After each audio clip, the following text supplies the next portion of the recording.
From Darling Stadium in Hampton, WHCS Cable Channel 46 presents the Eastern Regional Semifinals. The Hampton Crabbers and Western Branch Bruins. Good evening, everybody. I'm Tim Cole along with Bob Pence. We welcome you to a chilly but a dry and a very perfect night for football. Darling Stadium for the first round of the regional semis, or this is the regional semis between Western Branch with a 9-1 record and Hampton looking for their fifth consecutive state championship, Group AAA Division 5. Bob, we've been waiting for this part of the year all season long. The Bruins are here.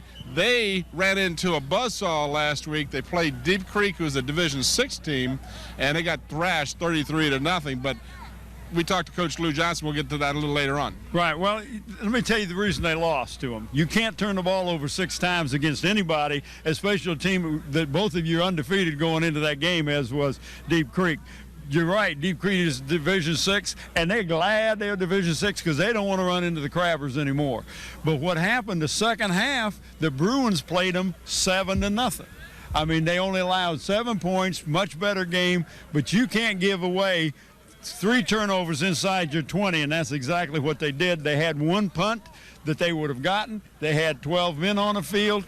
Punt gives back, they end up scoring a touchdown because you're basically a turnover there. So, you know, this is a young team with Western Branch that he's got a lot of young kids that had to step up and start playing because they've got people injured, Tim. But I tell you, they're going to run into a buzzsaw tonight that they can't imagine what it's going to be like. Well, you talked about why they lost to Deep Creek. Of course, Deep Creek, a perennial powerhouse on the south side, and the Deep Creek Hornets are exactly that. You cannot turn the ball over. Now, they're going to have to do a better job of not losing the ball. And again, that's how Western Branch ended up getting beaten. But Hampton, on the other side, has shut out 7 of their opponents. They have allowed less than 3 points per game on average. Now, Total 23. Total 23 for the. Now, Western Branch, on the other side, they allowed less than 10 points a game, and they averaged better than 28 points a game. So something has to give here. And let's talk about a minute about Western Branch. Wing T. This would normally give a lot of teams a lot of problems, but Hampton has seen this year after year because Deep Creek plays the same formation. And see, and that was the key, and that's what I asked Mike, as you'll see in the interview, that they do a lot of misdirection. And if his young men look at the keys and watch what's happening on the line of scrimmage and don't look in the backfield and see that misdirection, they'll be okay. It's when you start looking in the backfield is when you get messed up. But they're going to do a lot of misdirection. They're going to try to hide the ball. They're going to do a lot of quick passes, roll out, hitches, and all those sorts of things that you'll see tonight. But Hampton's defense is so good, and it's scary sometimes. They are so quick.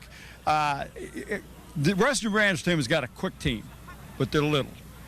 Hampton's got a quick team, and they're big. And I don't care what you say, a big, quick guy will beat a big, little guy anytime. Or a quick little guy anytime. And I think that Western Branch has an excellent team. There's no question about it. They didn't get to be 9-1. You don't get 9 W's by just sliding through the season. No, that's right. But I don't think they've faced a defense like Hampton. And I think even if, and I'm not saying it is, but even if all the talent was equal, I think you have to go back to the coaching and the preparation that the Hampton kids get. Well, and that goes without saying when you talk of the assistant coaches, and specifically Danny Mitchell and Alvis Mann. They've just been around for 27 years total, and they've just done a great job. But, you know, Western Branch has an opponent we have seen this year, Nasman River. They beat Nasman River 28-18. We saw a Phoebus team beat Nasman River. Now, we were impressed with Nasman River. They got a good team, and they played them 3rd game from the end of the season. So it's not in the beginning of the season. They met them towards the end of the season. And you and I know that when you meet a team later on in the season, they're much better. Well, they certainly can be a lot different. Injuries and more importantly, the maturity of a team, the maturation of a team. And again, Coach Mike will talk about his young team. He's got a lot of young men on this team. But you and I and Bob Killen were talking earlier today, and I think the difference here will be that if you stop Hampton's running game, then they'll kill you with the pass. If you stop their passing game, they'll kill you with the run. If you're quick and you can stop their quick backs, then they bring in their powerful backs and they just bowl you over. We've just seen the adjustments that Hampton makes year after year to whatever the other team is throwing up against them. Well, what they're going to do is they find the weaknesses and they just exploit that weakness. And we saw when they played against a Heritage. Heritage was taking their people and on the defense and fanning them out to stop the outside game. Hampton ran right up the middle and just at will. So, you can't give Hampton something because if they see it, they're going to take advantage of it. Well, a little earlier, Bob had a chance to talk to head coach Lou Johnston of Western Branch. I have Coach Lou Johnston with me, the Western Branch head coach. And, Coach, first of all, congratulations. Thank you, Fine Bob. Season, 9-1. That's nothing to sneeze at. We're real pleased. We had a veteran ball club. We came into the season with high hopes, and, yeah, I agree. 9-1 we're real pleased with. And you also got a lot of young kids that you're using, and you got to use them because you've had some injuries. But that's got to make you feel good that you do have some young people that can step up. Yeah, it's building some depth. We've had a good mix all year, a strong nucleus of seniors that have played well, but a number of underclassmen have stepped up and helped us throughout the season. Well, with your wing tee is a little different than what Hampton sees over here, misdirection. But Hampton brings something with their, and I read it in the paper, you don't give up on Monday. No, we certainly respect them a great deal, but I don't feel like we're intimidated. They're going to have to prove to us on the field they're as good as everybody says there is, and we're coming ready to play, and hopefully it'll be a good ball game. Well, listen, good luck to you tonight, Coach. Thank you, Bob. Good night. Appreciate it. Lou Johnston, an extremely likable coach. He had a nice interview with you. A lot of stuff in the paper the last couple of days. He is trying to instill in his kids not to be beaten by the mystique. This thing about you can't lose that game on Monday, you've got to play it on Friday. I think it's a great point, but I will say one thing. When you have to tell them not to think about it, it becomes something they start thinking about. So if I say don't think about a pink elephant, Bob, you're going to start thinking about a pink elephant. So the problem, killing. No, don't go there. But that's really the problem here is that you do have the problem that a lot of teams have is that they are caught up by the mystique. And Hampton has 619 victories since 1920. I mean, they're a team that just goes out and does it every single year. Yeah. Western Branch got a great opportunity to win this game, but they're going to have to play perfect football. Well, and I first of all, I want to compliment Coach Johnston on his working with me, getting me the lineups and the stuff, and I mean, he got it to me the same day I asked for it. He had it to you within a half an hour after. Right, and a lot of times you have to beg and try to get these things, but he does a great job with these kids. The kids love him. He does a great job over there. And when you have a season like this, and I don't care if they win or lose tonight, they've had a great season this year. And Lou Johnston and his staff have to be very, very proud of these young men. I'm sure they are. And now we're going to go back in time once again. Bob had a chance to talk with head coach Mike Smith of the Hampton Crabbers. I have Mike Smith with me, head coach of the Crabbers. And Mike, congratulations, 24 straight years getting into the playoffs. You got some good athletes, but you got some good coaches to help you. This year's team is no different. You got young men that step up and just do good jobs. Well, I think these kids have gelled well together this year. There's a lot of young people on this football team. We've got some good senior leadership, but we've got some good underclassmen that have come along and played well. But the assistant coaches to be applauded for this. They're the guys that done the work over the years, and they've done an exceptional job with these kids this year, and it's been a good year thus far. But, when you get here, you got to buckle down, and it's season 1 week at a time. So, it's always great to be here. The only thing about being here 24 years in a row is people start thinking you're getting old. Well, Mike, you're not getting old. It's like wine. You just get a little bit better, wine and cheese. Tell me a little bit of what you expect from this Western Branch team. Well, I think they're a team that's going to try to run a lot of boot, get number 2 on the corner, particularly if he's playing. He's been hampered somewhat with a sore ankle. Extremely quick, great speed, throw the boot pass, the slants, the hitches, stop patterns. They're a trapping team, wing back reverse, short trap, hand sweep, buck sweep. a lot of movement along the line, get you looking in the backfield and be going the other direction. So you really got to sit in on your keys and on your initial key and trust your read and not start looking in the backfield. You start doing that, you get in trouble. That's right. Well, listen, I know you got them prepared. You and the coaches ready to go tonight. Well, we've had a good week of practice, and but you know they're a tough opponent. They're a good football team, so we're going to have to work hard. But I think our kids they're going to play good also. Good luck tonight, Coach. Thanks, Bob. Good enough. Stay tuned for tonight's starting lineups. And welcome back to Darling Stadium as the officials and the captains from two teams will be meeting at the center of the field for the toss of the coin and the pregame ceremonies. Just about set for that, and then when we come back, I'll finish telling you who's helping defray the cost of bringing you this coverage. But right now, let's go down to the field and referee Larry Turlington.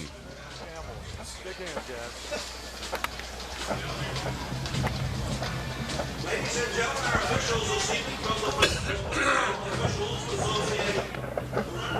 Larry Turlington, the umpire, John. Okay, the other linesman, Neil Britton, the line judge, Sheriff Johnson, the umpire, John Cook, and the line judge, Krug is the side judge. I'd like to ask your help to see that there is a regulation that prohibits anyone from standing around.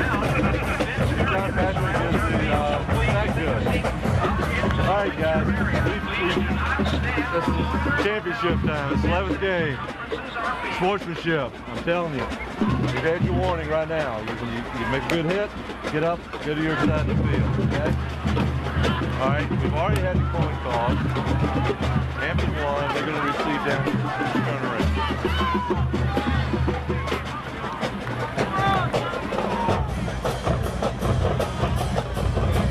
Okay, Hampton won the toss. We'll receive down here. Okay, fellas, shake hands and have a good one.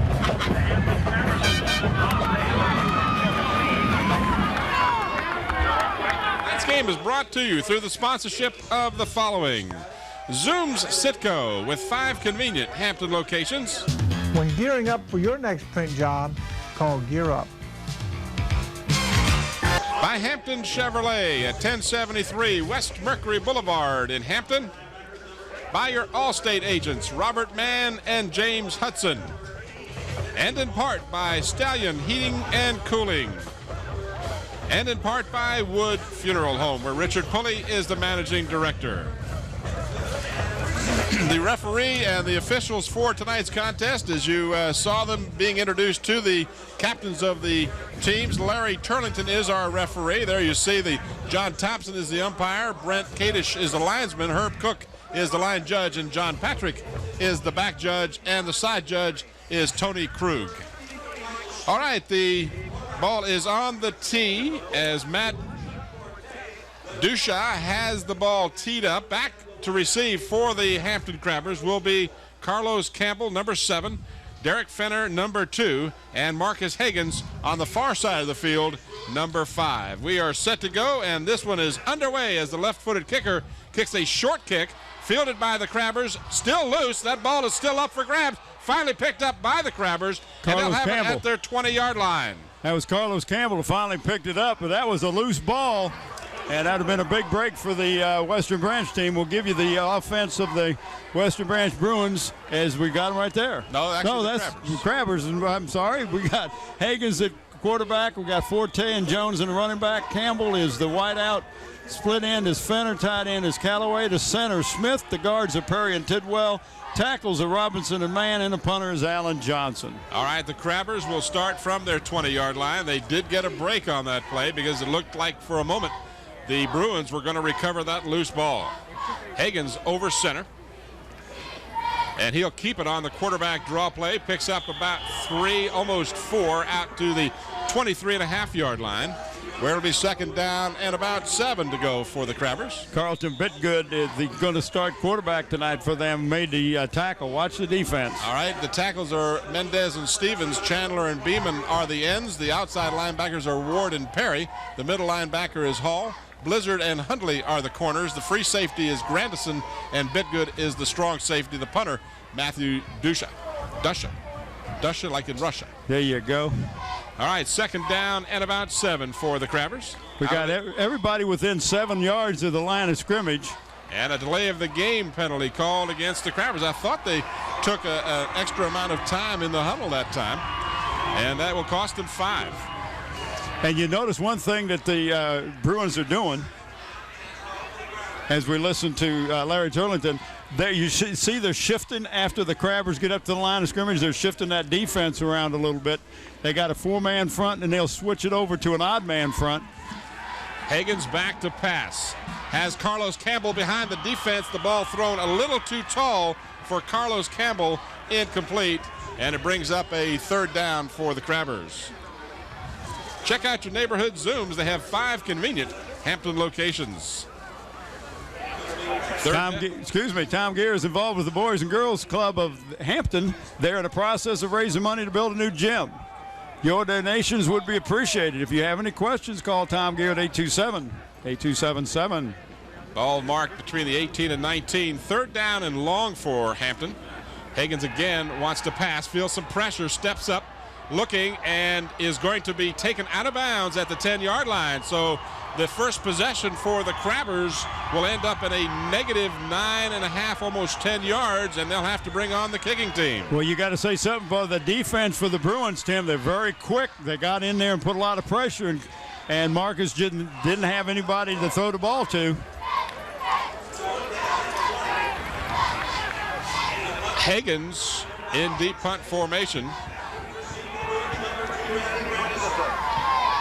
And he gets a high, relatively short kick, and it takes a Western Branch bounce, and it's down at the Hampton 28-yard line, or 29-yard line at least, but the Bruins will have great field position. Well, I don't know why we didn't, I'm not sure if Alan Johnson is hurt or what, but he was not in there punting that time. You're in good hands with your Allstate agents, Robert Mann and James Hudson. Call them for your insurance needs at 827-1200.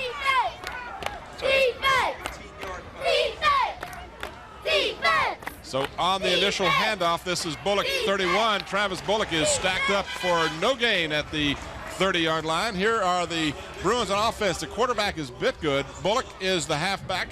The tailback is Forbes. The wide back is Webster. Split end is Hall. Barkley is the tight end. The center is Finley. Perry and Eister are the guards. Stevens and Stevens, sound like a law firm, are the tackles. And your kicker, as we mentioned earlier, is Zachary Clark, number 14. 2nd down after a minimal gain, maybe a half a yard on the play. Bitgood wants to pass, throws, and it's tipped and incomplete, as the intended receiver was Wilbert Hall, number 9, and that one was a little too hard and a little bit too high for Here we have the defense for the Crabbers. We have the guards, Stephen Williams and Anthony Ware. The tackles, Robbie Robinson, Chuck Forte. The ends, James Williams and Alfonso Gunner. The linebackers, Mac Jones and Raymond Mann. The cornerbacks, Marcus Hagens, Derek Fenner. Safety, Carlos Campbell. 3rd down and long for the Bruins. And an inside double handoff, and it goes to about the 25-yard line. Not nearly enough for the 1st down, so the Bruins will have to either consider a long field goal attempt or perhaps going for it on 4th down and 5. That was Robert Webster who carried the ball for the Bruins on that play. Webster on the season has 547 yards rushing and 10 touchdowns to go along with 14 catches for almost 270 yards in the air. This is Bullock, and Bullock is going to be short of the 1st down, as he needed to get to the 20, and he got to the 20.5. So on downs, the Crabbers will get the ball back, and quite frankly, they dodged the big bullet. Well, they really have, Tim. That was a nice opening that time by the offensive line. It's just like a counter player or a cross buck. You'll see a lot of misdirection with this Western Branch team. Well, I'll tell you who they ran at and probably won't do a second time. That's Stephen Williams, who goes in at 6'2", 336 pounds, as he was getting high fives from the coaches on the sideline. Tim, and he's just a sophomore. So the Crabbers get it back pretty much where they started their first possession, and this time they hand the ball off, and the Bruin defense allows nothing, as in on the stop, amongst others, was number 88, Vincent Hall, the linebacker, just a freshman for the Bruins. Well, the other one that was on the bottom was Perry, number 53. He was one of the outside linebackers. And you'll notice that even though they're listed as linebackers and what all, they'll sometimes line up on an even front, 4-man on the line of scrimmage, and then they'll shift and have an odd man up there, somebody they'll put over the tackle, over the center, and they call it a nose tackle. Higgins on the pitch. This is Mac Jones. Jones has some running room, and he is across the 30, tripped up at the 34-yard line, but that'll be enough for a Hampton first down as Jesse Hundley came over to make the stop for the Bruins. Well, one thing you'll see with the Crabbers, Tim, if you take away the middle, then that means they're going to leave the outside open. As we watch the replay, just the option play, and Mac Jones gets to the outside, gets around. Nobody made to contain over there. They're more worried about the Crabbers going up the middle because we have seen Mac Jones run hard up the middle, him and Forte. From the 34-yard line, fresh set of downs for the Crabbers. This is Forte with the football, and he drags tacklers to the 41, almost the 42-yard line. Tim, this young man, 6'2", 245, and you grab a hold of him, you cannot hit him high, because if you do, he's just going to take you right with him. What a nice run that time. Picked up what it looks like 8. Picked up 8, second down and a pair for the Crabbers. Hey, we're happy to have Wood Funeral Home again as one of our community supporters. Here's the replay as you see Forte just dragging tacklers. Wood Funeral Home, where the funeral director is Richard Pulley. On staff are Bill Leggett and Bill White. Sorry, Bob. That's okay. He was hit at the line of scrimmage. Tim picked up 8. Second down and a deuce.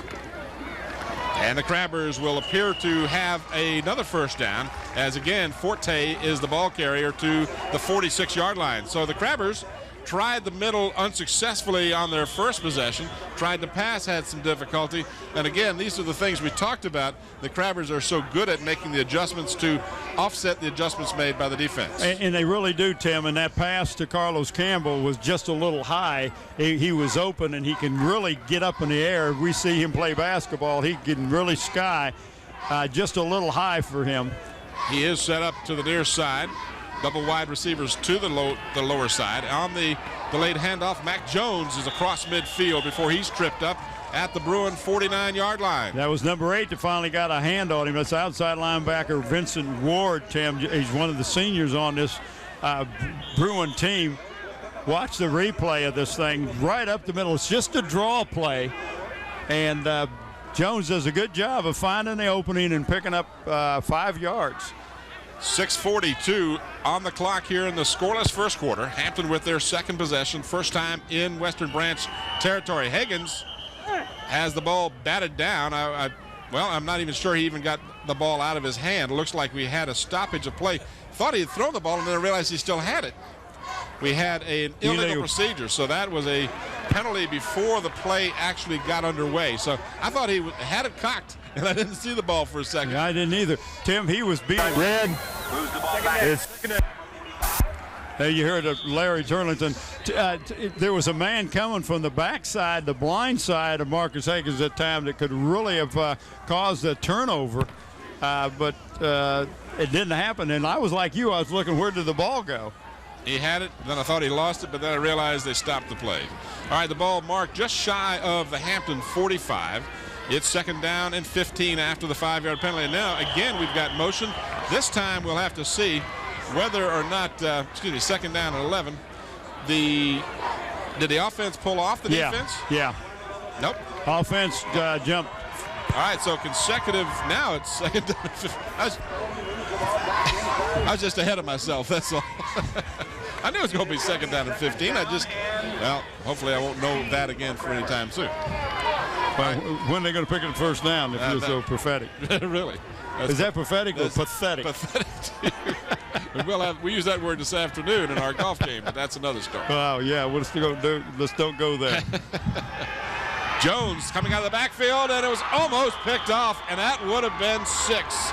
As playing up was Carlton Bitgood, and if he had held on to it, there was nobody between him and the end zone. So the Crabbers get a break there as Mac Jones in motion was the intended receiver, and it was just thrown behind him. And if you watch it on the replay here, you're going to see, well, you won't quite make it out, but Bitgood had a better shot at it than Jones did. He really did, Tim. You can see one thing that the coaching staff of the Bruins did a good job of picking up some tendencies of the Crabbers and have did a good job of scouting and breaking down the films. 3rd down and 16. Again, Jones in motion, same apparent play. This time the pass is wide open as Carlos Campbell has it at midfield. He's at the 30, the 20. They're not going to catch him. No, they won't. He's in for a touchdown. They're not going to catch him. They set it up on the pass before. 61 yards, Higgins to Campbell.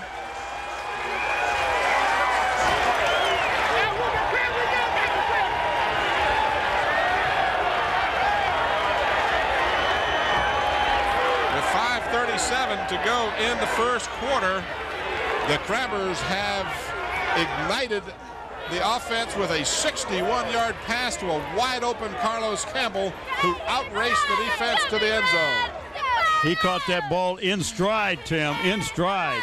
Ryan Smith on to put up the extra point, and it is good. And the Crabbers have taken a 7-0 lead on their second possession of the first quarter. And that pass was on the button by Higgins to Carlos Campbell.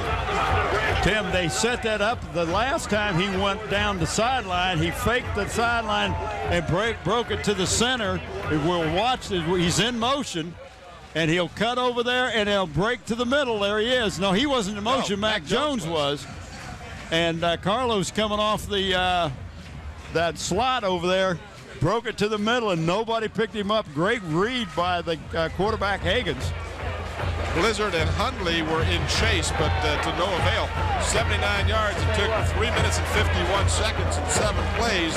And the Crabbers strike first with a 61-yard touchdown pass to make it 7-0. As you look at the Hampton faithful, the Hampton side of the field packed for this game. The Western Branch crowd still coming in, but not quite the crowd we had hoped or expected to have from the south side. Of course, the Crabbers fill this side of the stadium on any given night. And for the playoffs, it gets even better. It gets even better. Not much of a breeze tonight. The temperature at game time in the 50s, but not uncomfortable. And the Crabbers have made Western Branch a bit uncomfortable here, striking for the first score. From the 5-yard line, right up the middle, got some running room. He's got one man to get around. He makes a nice move to get around the kicker. Look at Raymond Mann is going to chase him down at the 20-yard line. Can you believe that?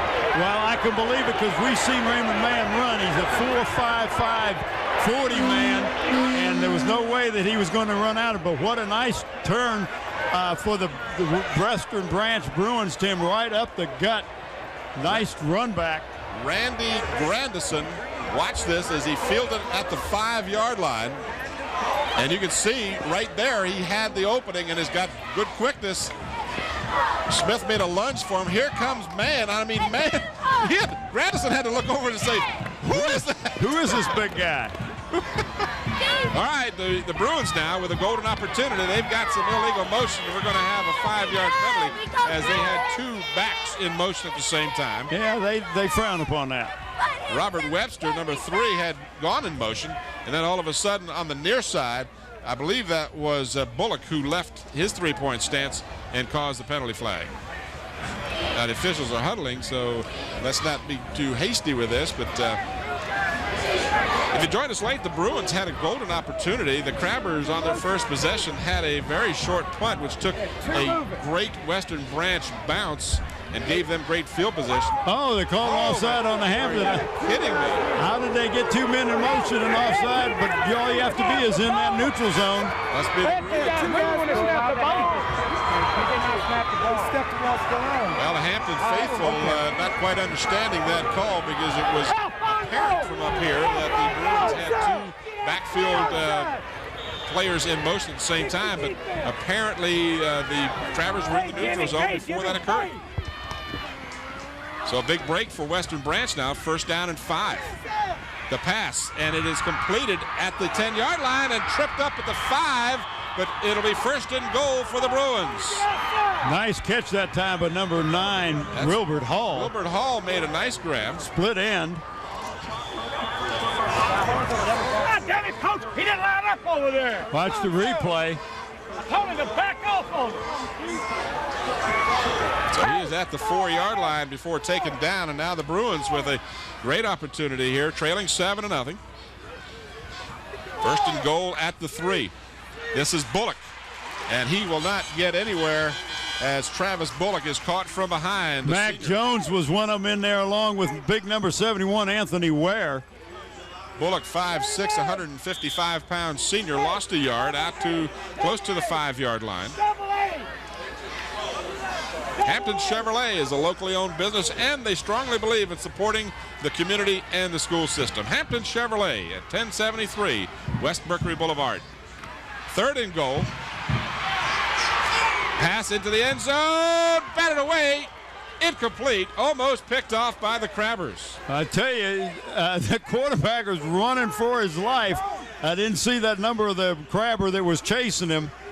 Watch this replay. Maybe we can pick up that number right here.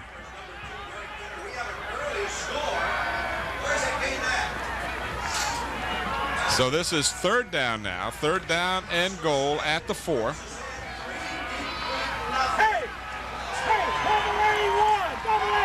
From the 4-yard line. In motion is Webster. The pitch goes to Webster, and Webster is stopped at the 5, nowhere to go. Lost yardage again. One thing we have seen about the Crabbers year after year, Tim, is you may bend a little bit and you may get down there within scoring position, but it's hard to take it inside. They really get tough and get stingy down there. They're going to go for a field goal here, and this was number 2 is the Randy Granson. He's a holder, I think. Yes, he's going to hold it. The kicker will be well, it's the same man that punts, Matt Dusha, and his kick is up, and his kick is good. So the Bruins are able to kick the field goal to cut that Hampton lead now to 7-3. A 21-yard field goal by Dusha.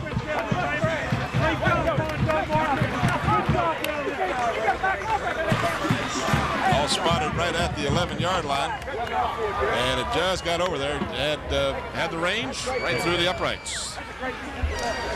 So the Bruins really were, I guess, or I should say the Crabbers were really fortunate, because with a 1st and goal and inside the 5. Inside the 5. And to only give up a field goal, that was pretty good. Well, you got to take your hats off to the Hampton Crabber defense, Tim. They really did a good job of stiffening and threw a couple of players for a loss.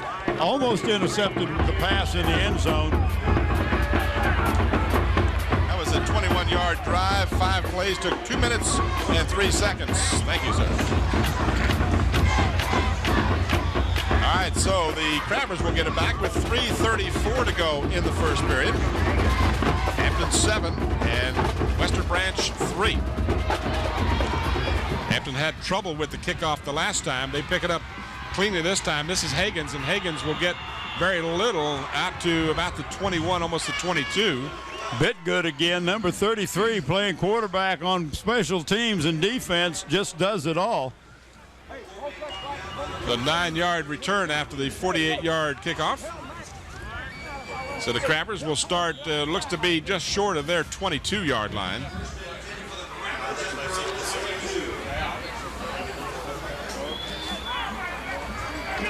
Higgins last time engineered a 79-yard drive for the only touchdown of the ball game. He'll be under center. He wants to throw and does to a wide open Callaway. Carl Callaway has it at the 40, and he is tossed down at the 43-yard line, but that'll be enough for a Hampton first down. That's Randy Gradison, number 2. The other young man that plays quarterback made that tackle, but was he wide open? Watch the replay. He's the tight end. Actually split out a little bit there. Nobody picks him up. Grandison getting over there late, but he is all over the place. I'm impressed with this young man, both offense and defense. There you see Larry Malloy, the man in charge here at Darling Stadium. Hey, next year we're going to get a new stadium, a new field here. Carlos Campbell for a negligible gain. In fact, he might have even lost a half a yard. Higgins with what almost was a lateral. In fact, it might have even been a lateral, but no consequence there as Campbell made the grab. and virtually it was a no gain on the play, 2nd down and 10. Well, the outside linebacker, Perry, again on the stop. We've called his name a couple times tonight. Showing real good speed on defense are the Bruins. But they've really got the center of that field wide open. Higgins feels some pressure, now rolls out, wants to throw, instead decides to run with the ball. He's got the first down at the 40, 35, 30, down the sideline looking for a block. And he got it. The middle, and he'll score. Marcus Higgins will score almost the same distance as the other touchdown. This is 58 yards. Tim, there was a great block downfield. One of the receivers saw that Marcus was going to run that ball, did a great job of blocking so that he could get into the end zone. And what a nice move he made down about the 15-yard line.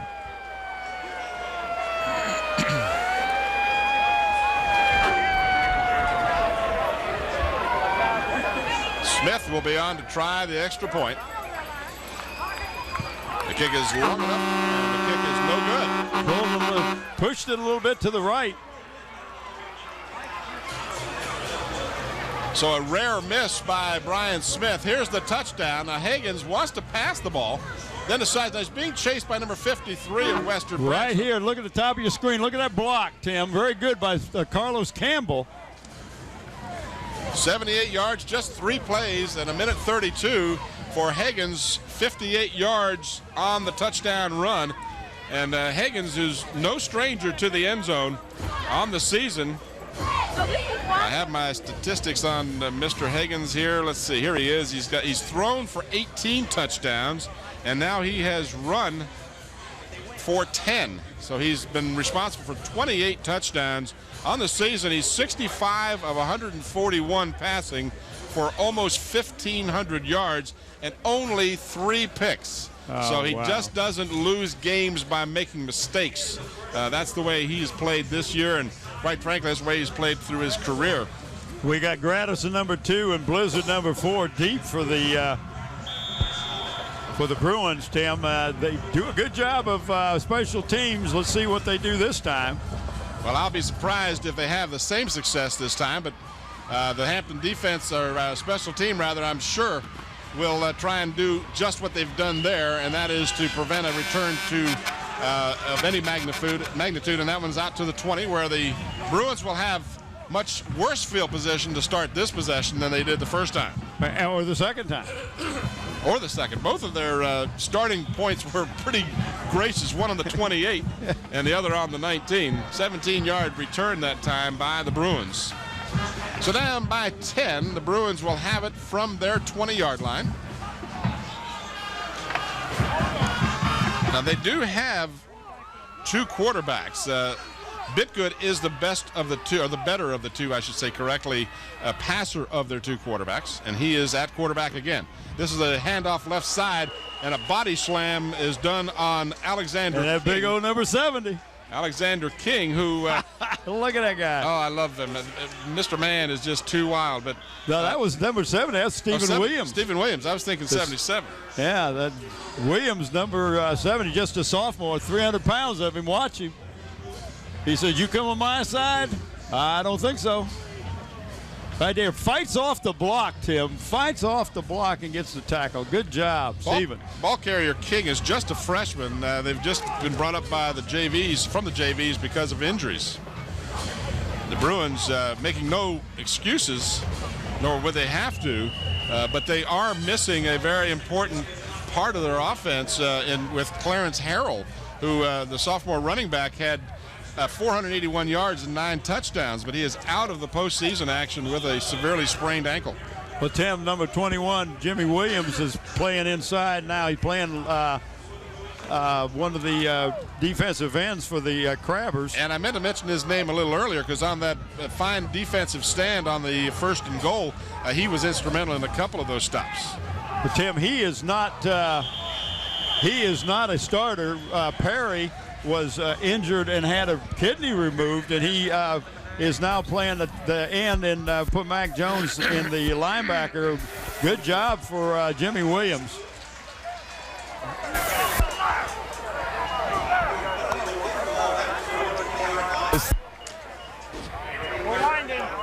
So the illegal procedure penalty against the Bruins backs them up 5 to the original line of scrimmage, brings up 3rd down and 10 as we are inside a half a minute to go here in the first quarter.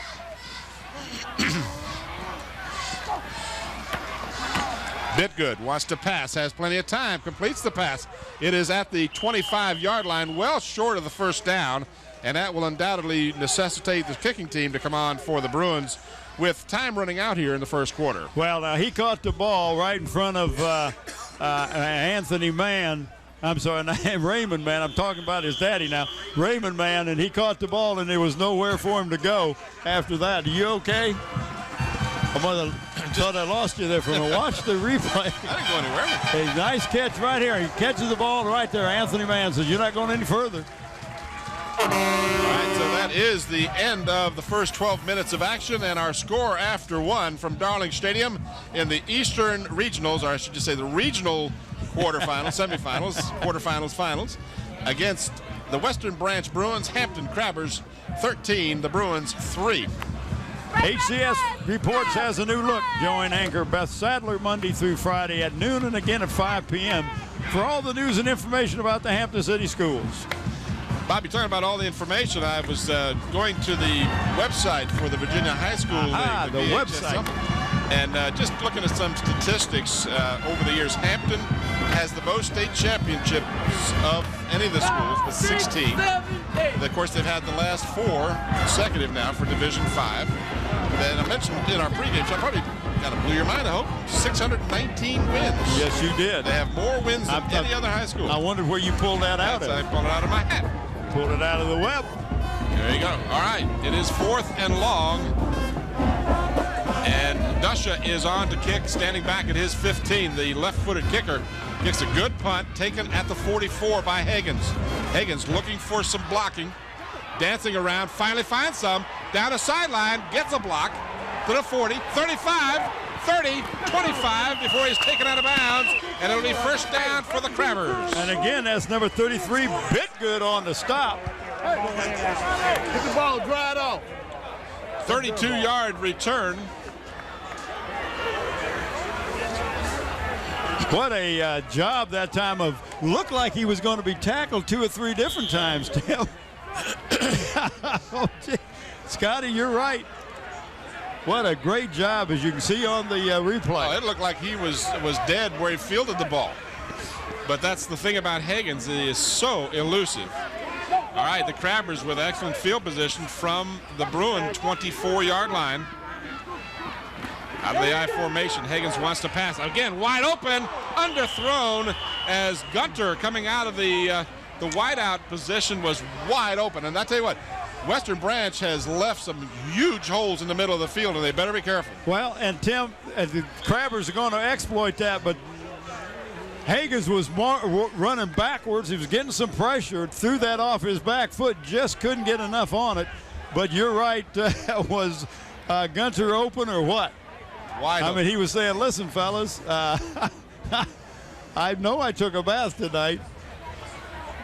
Tim Cole and Bob Hintz with the Channel 46 crew. Hope you're enjoying this regional semifinal between the Hampton Crabbers at 10-0 and Western Branch Bruins at 9-1. Higgins from the 25 on the draw play, and Mac Jones struggles to get a couple of yards down to about the 23-yard line.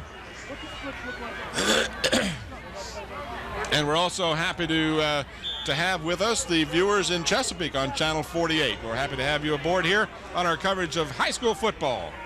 Coming to you from Darling Stadium. Hampton Crabbers on top 13-3. They had the first score in the ball game, a 61-yard pass from Marcus Higgins to Carlos Campbell. And then Dusha got a 21-yard field goal for the Bruins. And now Higgins has answered with a 58-yard run to make it 13-0 after the missed extra point. And now we've got the second delay of game call against the Crabbers in this contest. And again, that's not something you see very often if you're a regular viewer of Hampton football. Delay. For all your printing needs, call Gear Up Printing at 1909 North Armstead Avenue. Give Tom Gear a call at 827-8277. 5 penalties for 25 yards have been assessed against the Crabbers. Hagen stands in the pocket, throws. He's got a man at the 13-yard line, and that'll be enough for a first down. Derek Fenner. So just one of the many receivers that Hagens has to throw to, Derek Fenner.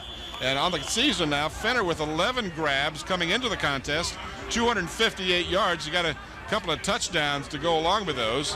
Right here, you'll see he's put it down here at the bottom of the field and just breaks to the center and wide open, and Hagens finds him. Again, the center of the field just continually is wide open for the pass. On the quick handoff, Mac Jones down to the 11-yard line, a pickup of about 3. All-state agents Robert Mann and James Hudson can handle all your insurance needs from the car to the home. Call them at 827-1200. They're located at 942 Big Bethel Road. Mac Jones. Come on here, man. Come here, man. Come here, man. And now we get timeout. Timeout has been called by Hampton. That'll be their first of 3, and it comes with 9:59 left here in the second quarter. You were going to mention something about a player of the game. Oh, yeah. I got so excited I forgot to talk about that. We will pick a player of the game from the Hampton Crabbers tonight, and that player will receive a plaque and a shirt. The plaque comes from Engraving Inc., formerly Buckwalter's Engraving. They're located at Tab Square on Route 17. For all your engraving needs, contact Jim at 596-8850. That's 596-8850. Dave Buckwalter is the owner. The shirt comes from the Island of Hardware and Sporting Goods, and they're located in Pocosin.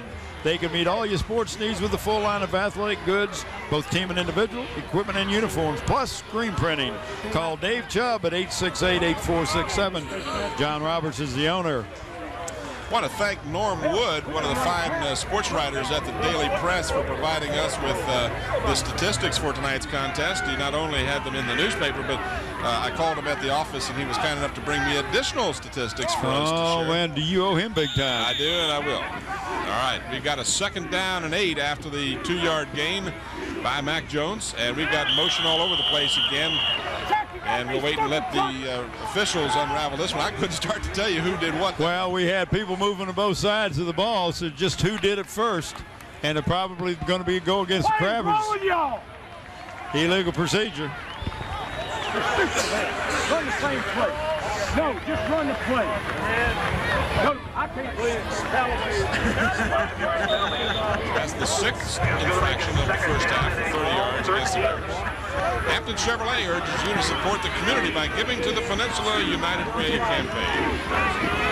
2nd down and about 13 to go now for Hampton. The pitch, Mac Jones, and Mac Jones will not get much as he is stopped on a fine defensive effort by the pursuit of the Bruins from Western Branch. They did a good job that time of stringing it out and making, allowing the defense to be in position to help with any cutbacks. You know, quite frankly, they've done a good job of bottling up the run attack on the middle. That's the first time they've done a good job of stopping the sweep. But the middle on passes, you watch the replay here, has been their real Achilles heel so far, as Hagens has continually found wide open receivers across the middle. 3rd down and long after a pickup of a couple. 3rd down and 11 for Hampton. And again, this is 4-down territory for the Crabbers, even though they do have a very strong kicker in Brian Smith. Hagens rolling, has plenty of running room, looking to the end zone, finds a man, and it's tipped and caught. Oh, I tell you what, right off of one of the Crabbers' hands, that's number 80, that's Callaway, went off his hands, and what great reaction is Carlos Campbell. So Campbell catches his 2nd pass. This one. As Beth Sadler, is that who you're talking about, Scotty? Right in the middle of your screen with the long blonde hair. And who is it? That's Beth Sadler at HCS Reports, and that is that new look I was telling you about. I got to get cable in Hampton. She's a nice-looking young lady. Whoa, bad snap. And that ball is down, and the Bruins, had they been able to, could have picked that up and run it back for 2. But as it turns out, it goes as a bad snap from center, or however we want to call it. Well, I don't know if it's bad snap or low snap, but regardless of what happened, it didn't happen. So that's the second time in the contest that the Crabbers have failed to convert the extra point. This one 24 yards on 6 plays, 2 Watch minutes, this. 54 seconds. He could have almost run it. And it actually went off of a defender. Yeah, and I thought it was Callaway, but it wasn't. It was the defender got a hand on it. Yeah, that was Travis Bullock. It looked like number 31 who actually had his hand on it. And fortunately for the Crabbers, it deflected from his hands right into the hands of Carlos Campbell. Good job of concentration by Campbell to keep his eye on the ball. Absolutely. WHCS Channel 46 presents your school board meetings. They're live on the first and third Wednesday of each month at 7:30. So tune in and be informed. So the Crabbers are out on top now by 16 points. Interesting, after having missed the other extra point try, I was surprised Mike didn't go for 2 to get back that missed point from the second touchdown. Now they've actually missed 2 extra points as we look at Danny Mitchell's young son there, who is Matthew, destined to be a football player. This I kid, tell you, he's going to be an athlete somewhere. He plays baseball, plays football, very athletically inclined. so far in the first half, by the way, Higgins has 5 of 8 passes for 110 yards and 2 touchdowns as the kickoff is fielded by the Bruins. Man, what a nice kick that was, Tim.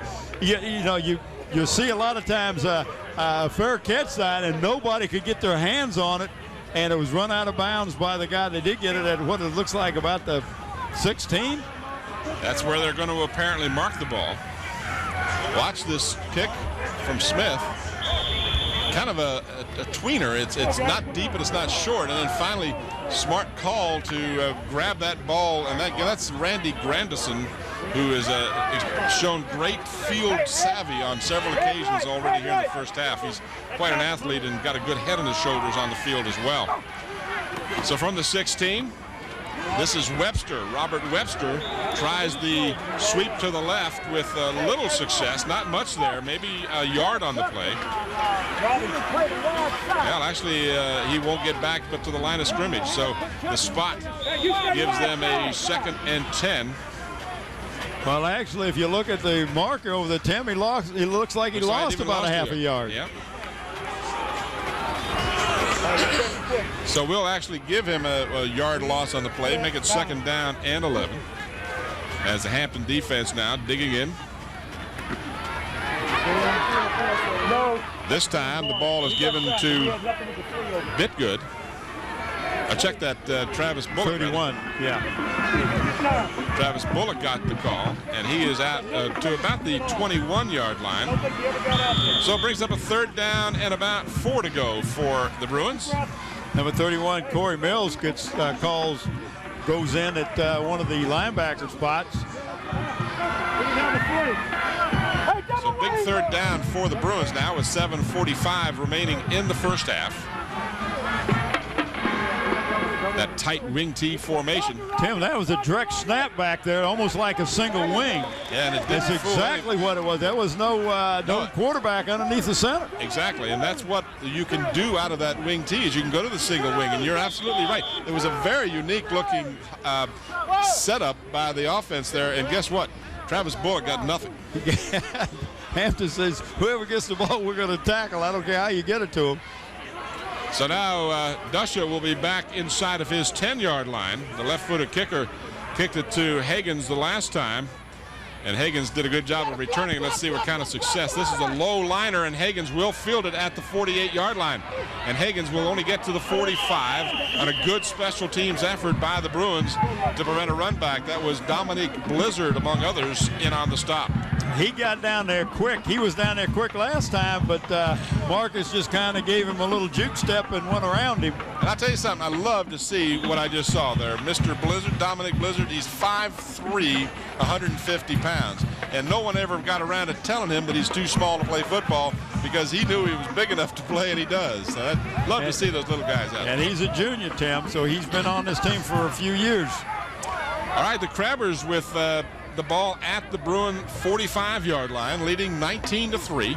We've got 6:53 to go here in the half as Higgins evades some tacklers. Again, got a man open, but overthrew Chuck Forte among others. There was Forte out on a pattern. Carlos Campbell was open along the sideline. The passing lanes have really been a weak spot here in the first half for the Bruins. You're right that time, and I think Chuck Forte really thought that ball was for somebody else. I don't think he thought it was for him because it was a little over his head. Watch the ground level of this. And the ball just really kind of took off after it left Marcus's hand. It wasn't a tight spiral. It kind of might have slipped a little bit. 2nd down and 10. Clock stops with 6:45 to go to halftime. Crabbers have scored 3 touchdowns, 2 of them by the air. Higgins again wants to pass and again overthrows Carlos Campbell, who was well covered on the play. Back there defending was Jesse Hundley, the 5'8", 165-pound junior for Lou Johnston's Western Branch. And Alexander, man, number 22, that is spread out here to the you can't see him, Tim, but he's going down this sideline closest to us, was wide open, and Mike Smith was saying, Marcus, you had a man wide open down here too. Hey, you know what? That hindsight is always going to be 20/20. And here he is. He's spread out again, the one that's down at the bottom of the screen. That's Alexander Mann, number 22. Higgins will work from the shotgun on 3rd down and 10. Now Mac Jones goes in motion to the right, and a flag down and another delay of game. So the Crabbers have repeatedly now in the first half had difficulty getting the play in on time. Delay, red. So it wasn't long enough. Now it's 3rd and 15 to go for the Crabbers.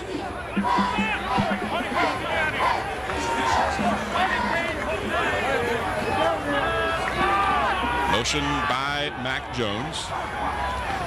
Out of the shotgun. Higgins wide open over the middle. Overthrew it. Almost picked off. That ball just taken off on him a little bit. He's really, when he's throwing it to him, it's the receiver's got to go up in the air to get it. We may see a punt here. Let's see what the Crabbers do. Grandison was the defender on the play. And just a little too much. Callaway was the intended receiver, and Grandison had a better shot at it. So, but we got a different punter than normal. Yep. And that may be because you can pass. Oh, bad snap. Higgins now will have to go back and pick this ball up and try and make something out of it. He's going to throw, and it's a complete pass or not. No, incomplete pass. And that saves a whole lot of yardage. Wow. Because instead of being back inside the 10, it's an incomplete pass. What a heads-up play by Marcus Higgins. My goodness. What a heads-up play. That play saved 40 yards. Watch this thing, Tim. Just yeah. And actually, the best thing that could happen, that was the previous play, the best thing that could happen with that play was that he didn't catch it. Here it is. So watch the heads up here. He's got 2 guys breathing down his neck, finds the receiver. Line. And fortunately, the Crabbers throw an incomplete pass. So instead of giving it up at the 10, they give it up at midfield. What a heads-up play by Higgins. But the Bruins do get it back, and they've got plenty of time. 6:23 to go here in the first half. And this was picked off. And that's Mac Jones. Mac Jones down the sideline. He'll cut back at the 30 and is finally taken down inside the 25-yard line. So the first turnover of the ball game is in the hands of Mac Jones. He just stepped right in front of that the intended pass receiver that time in his zone where he's supposed to be. As you see a good look at the crowd here tonight. What a nice crowd we have on the Hampton side, and it is full. There is no empty seats on this side. Watch the replay. Mac Jones was really the best receiver. Robert Webster was the intended receiver, but Jones was right there, and with the good hands gives Hampton the ball inside the Bruin 25. And Mac Jones gets the pitch, but he is unable to cut there as he slips, and Carlton Bitgood was there in the event he didn't slip. So a loss of a couple of yards on the play, make that about a 3-yard loss. It'll be 2nd and 13 for Hampton. They lead 19-3 with 5:50 to go in the first half. That field there's nothing out there in the middle of that field, Tim, and it's All the action throughout the season has worn away what any grass that might have been there. Well, we're going to have a new sod put down here probably in sometime in the middle of the summer. 2nd and long. Higgins wants to throw. Got a man at the 10-yard line and inside the 9. That is Carl Calloway, and that'll be a first down and goal for the Crabbers. Carl Calloway, who's just been outstanding from his tight end position. And Tim, he was pretty well covered that time, but Marcus just put that ball right on the money. Calloway's got a couple of key catches. Here's your replay. Higgins getting good protection and threw into some pretty good coverage. Mac Jones, and Jones is grabbed inside the 5 down to the 3. Almost broke that one all the way. In fact, saving the tackle was Vincent Hall, number 88. 2 catches for 41 yards in the game for Calloway. On the season coming into this game, Calloway had 8 catches for 184 yards and a touchdown. Tim, we got big number 75, Mitchell, going in. He's 6'3", 297 junior. And you'll see him on the left side. He's playing guard. He'll go right over the top of him, perhaps. Handoff right up the middle. Forte, touchdown. 2 yards for Forte.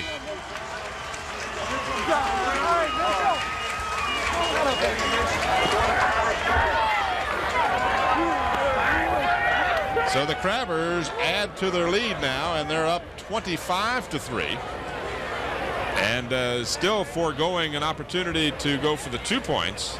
Well, you want to get this down. If something's happening here with the center and the holder, we got to make sure this works. So you keep working at it, because you know if you got it right down that most of the time, 99% of the time, Brian's going to get that ball through the uprights. And he did that time as he converts for the 2nd time in this contest and makes the score now 26-3 as the Crabbers are able to capitalize on the turnover. Here's a replay. This is just power football. Forte right up the middle for the 2-yard plunge, if you will. And with 4:31 remaining in the half, now Crabbers up on top by 23 points. Deep Creek 3-0 in the middle of the 2nd. And we'll return to Darling Stadium for the conclusion of the first half after this brief timeout. Back here at Darling Stadium, where 4:31 remains in the first half. Tim Cole with Bob Hintz, Bob Killen, and the Channel 46 crew. Happy to have you watching our contest. And again, we welcome the viewers from Channel 48 in Chesapeake for our coverage. Hey, Timmy, we have the director tonight, Scotty Bowers, graphics and audio, Andy Foley, the engineer, Don Charaus, cameras, Nathaniel Braxton, Susan Bowers, Ron Baton, the slow motion, Bev Penn, the cable pullers, and what do you call them again? Asa Carroll and Era Towns. Mobile cable technicians. Let's get that right. I need to write that down. All right. Again, same kind of kick as the time before, taken by Grandison, and he is tripped up at the 26-yard line. He as much lost his footing as he was taken down. Number 32 for the Crabbers, Lawrence Callis, 5'10", 175 sophomore. 6-yard return for Grandison after the 40-yard kickoff, and the Bruins now will start from their 26-yard line. Down by the score of 26-3 as they stopped Hampton on their very first possession. In fact, had the ball on a first down after the punt inside the Hampton 30, but couldn't do more, in fact, couldn't do anything on that possession, and ultimately scored a field goal on their second possession, and that's been all the scoring for the Bruins. Now we've got flags down as we had some motion on the Bruins, but see how they call this, because we've already been wrong once on this. Well, you know, what happened is the end moved over. He was set on this side, went over, an end can move, but he bumped into one of his players, and if that guy breaks, if he breaks his three-point stance, that's illegal procedure. So the 5-yard assessment, 1st and 15 for the Bruins. This time they successfully complete the switch. This is Travis Bullock trying to turn the left end. Flag is down, and Bullock will pick up a couple of yards, but a penalty flag has been thrown. And where it's thrown that time, Tim, you're going to see holding for the most part. Let's see if that's the call. Holding or maybe an illegal block, but that's exactly the area you speak of. Let referee Turlington tell us. It's the clip. Well, that'll be half the distance to the goal line from where the is spotted. That's going to take it down to about the 10-yard line. Hey, Raymond! Hey, watch the boot. Who's the quarterback? Watch the Bruins had little or no gain on that play, but you'd always want to take a 12-yard penalty if you can. Put them back there by the 10. Yeah, absolutely. We got a short or something in that mic for Turlington tonight, it sounds like. You notice how he kind of jerks every now and then? I think that's where the voltage starts to go through. Is that what's happening? Maybe that's causing him to blow the whistle for the delay of game. Scotty gives him a little jolt. If he doesn't like the call, Scotty gives him a little jolt. There's Bitgood, and Bitgood is thrown for a loss. So the Hampton defense now starting to assert themselves here in the second quarter. So Bitgood loses yardage, and quite frankly, the Bruins have been their own worst enemy here on a couple of penalties, a clipping call after an illegal procedure call. So it's starting to unravel a little bit for the Bruins. Well, it sure is, Tim. Now you got a 2nd and 26. That's your offensive backfield. I don't like that too much. You look in your playbook and see, do I have a 2nd and 26 play here when I'm looking from the shadow of my own end zone? And now we have another penalty, this a delay of game. So either referee Turlington has a very quick clock, or both of these teams have just been taking too much time to get the play call. So 3 penalties on this possession alone now make it 2nd down. Now that one is moved back to the 4-yard line. They need to get all the way up to the 36-yard line to get the first down. You do the math. Yeah. Too many yards. Bitgood wants to throw it, he does, and it is almost picked off by Higgins. Coming over to help out was Carlos Campbell, and the intended receiver was Wilbert Hall. I believe he's known as Trey Hall, because I have a Trey Hall in the statistics I was given, and unless I'm corrected otherwise, he had 9 catches on the season, 6 touchdowns. So you got to figure that's pretty good. Pretty good percentage. He had an average of 21 yards per catch. So not a bad statistic for that wideout. 3rd down and a mile for the Bruins inside their own 5. Travers will play the run here as the Bruins play it conservatively, and a good choice in my opinion on their part. Yeah, they gave the ball to number 44, Tim. That's one of their freshman running back, Alexander King. And again, no excuses have been made, but Clarence Harrell, a sophomore running back who had almost 500 yards on the season and 9 touchdowns, is being replaced by a freshman. So you certainly lose some of your firepower with that kind of substitution. Take nothing away from Alexander King. So now Dusha is kicking from inside of his 5. Higgins fields it at the 41, looking for some blocks, and a nice play on special teams. That's 88 again. That's the same one again. He's been real steady. That's Vincent Hall, the linebacker. He's just a freshman as well. So Lou Johnston has a lot of young players that'll be coming back in the near future for this Western Branch team. Nice block. So a 30-yard punt, just 3 yards on the return, but 2:23 to the half, and the Crabbers have 2 timeouts remaining and a first down at the Bruin 37-yard line. Yeah, we've been told a partial score. Of course, as you watch this game, you will already know, but Princess Anne is beating Deep Creek, who many have said would be the only rival. Oh, yeah, that's got to be a penalty. Well, and that's a good call, as Carlos Campbell going down the sideline was impeded by Dominic Blizzard, and an interference call, I'm sure, is going to be the call.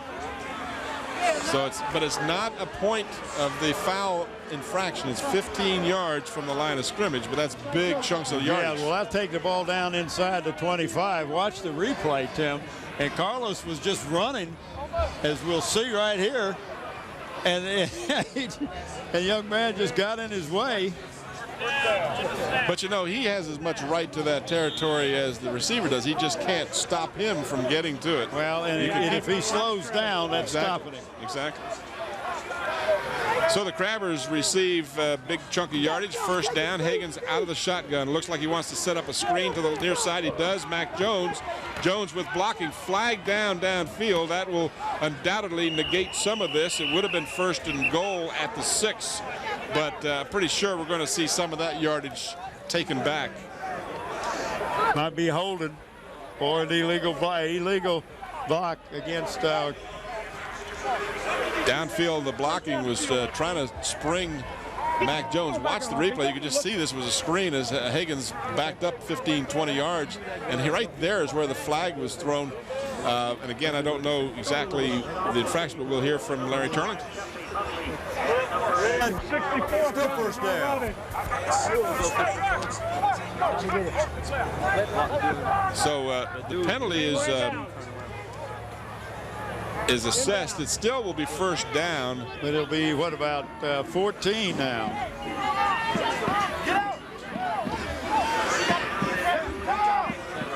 So the ball moved out to the 26-yard line. Now Jones comes in motion to the near side. Hagens on a straight running play. A direct snap to the quarterback, just went right up the middle to the 31-yard line as we are down now to a minute and 41 remaining in the half. Hampton still has 2 timeouts on the board. Western Branch has 3. Of course, the Bruins in no hurry to stop that clock. Hampton 26, Western Branch 3 as we approach halftime, a minute 22. Clock continues to move. On or off? Crabbers would like to score on the last play of the first half if they can do so. Allow no time for the Bruins, but that remains to be seen. The Bruin defense hoping to have something to say about that. Hagens feels some pressure, now scrambles, has some running room on the far side, now throws to a wide open receiver in the end zone. Touchdown! Campbell again. Carlos Campbell, his 3rd touchdown of the ball game. A 21-yard pass to Carlos Campbell. Tim, he caught that because he can out-jump everybody else that's in that end zone. With just 59 seconds left in the half, a scrambling Marcus Hagens finds Carlos Campbell in the end zone for the 21-yard touchdown. And what a nice job Carlos did of getting open and being able to find the open receiver in the end zone. Another mixed PAT. Ryan Smith, again, very uncharacteristically missing wide to the left. Here is the touchdown again. Mac Jones goes in motion as you can see him moving away. Hagens steps up. Now he has to reverse his field because he's getting good pressure by the Bruins. And then just throws to Campbell, who leaps and makes the grab in the end zone. Defending on the play was Jesse Hundley, but Campbell had the right position and had the ability to jump for the ball. And now makes it 32-3, a 37-yard drive, 4 plays, a minute 29 as we get this assistance in some of our statistics tonight from Bill Nelms and his fine crew here at Darling Stadium. Of course, no one can supplant the main man, Bob Kay, to my left here. The man who is a running statistic himself. Among other things. You and I and Bob played golf today, and that's all I want to say about it. There's our cable mobile technicians, or our mobile cable technicians, I guess. Mobile cable technicians, Asa Carroll and Era Town. So Brian Smith will get a little more exercise here in the first half as the Bruins on the wrong end of a 32-3 score as we have 1 second left, less than a minute left here in the first half. This time Smith kicks it deep, and it's fielded by Grandison at the 7-yard line. And Grandison is fielded at the 15-yard line. As Terry Gary Gray, number 42, plays defensive end. When he does get to play, Tim, he was down there on special teams and did a great job. Watch the replay of the kickoff here. You'll see what we're speaking of. Grandison had a little difficulty getting the handle. 7-yard line. Boom. Yep. 53-yard kick and a 9-yard return. So now from their 17-yard line, the Bruins with 51 seconds and a full 3 timeouts and penalty flags again, as this was the sign of their last possession. They just kept going in the wrong direction. This was a illegal procedure call. It'll cost them 5.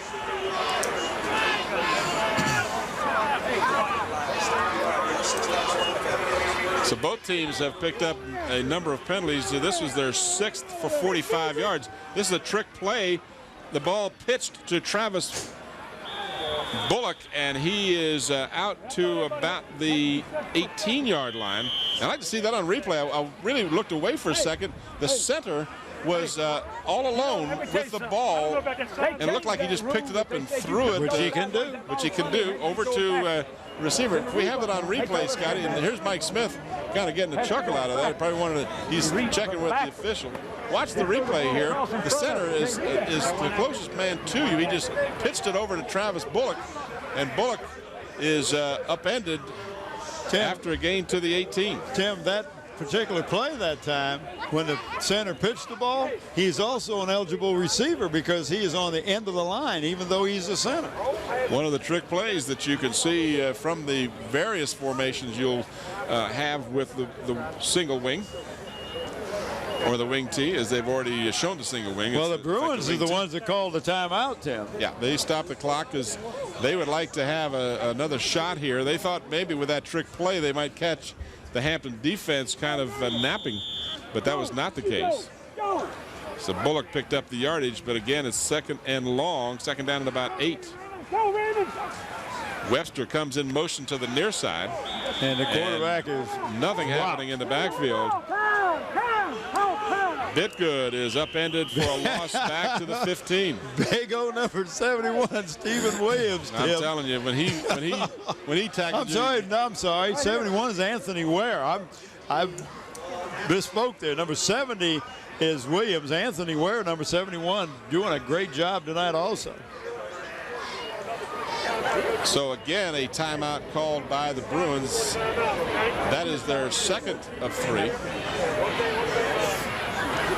With 29 seconds remaining, 3rd down and about 12 after the loss on that play. Ball marked at the Western Branch 15-yard line.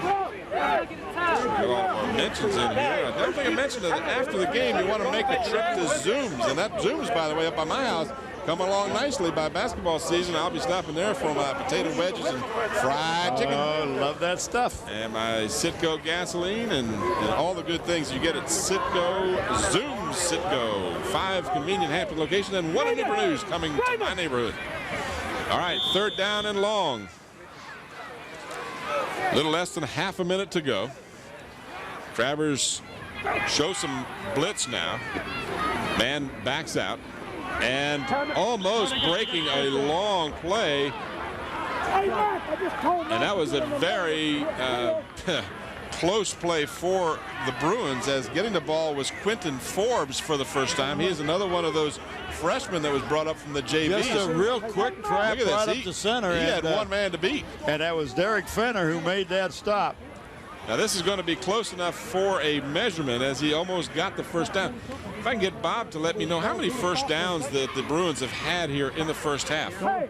That's what I thought. 1. 1 first down in the first half to this point, and they did not get it there. We stop them. So they are about a half a yard short of the first down. Well, is that 3rd down now for them here? Or 4th down?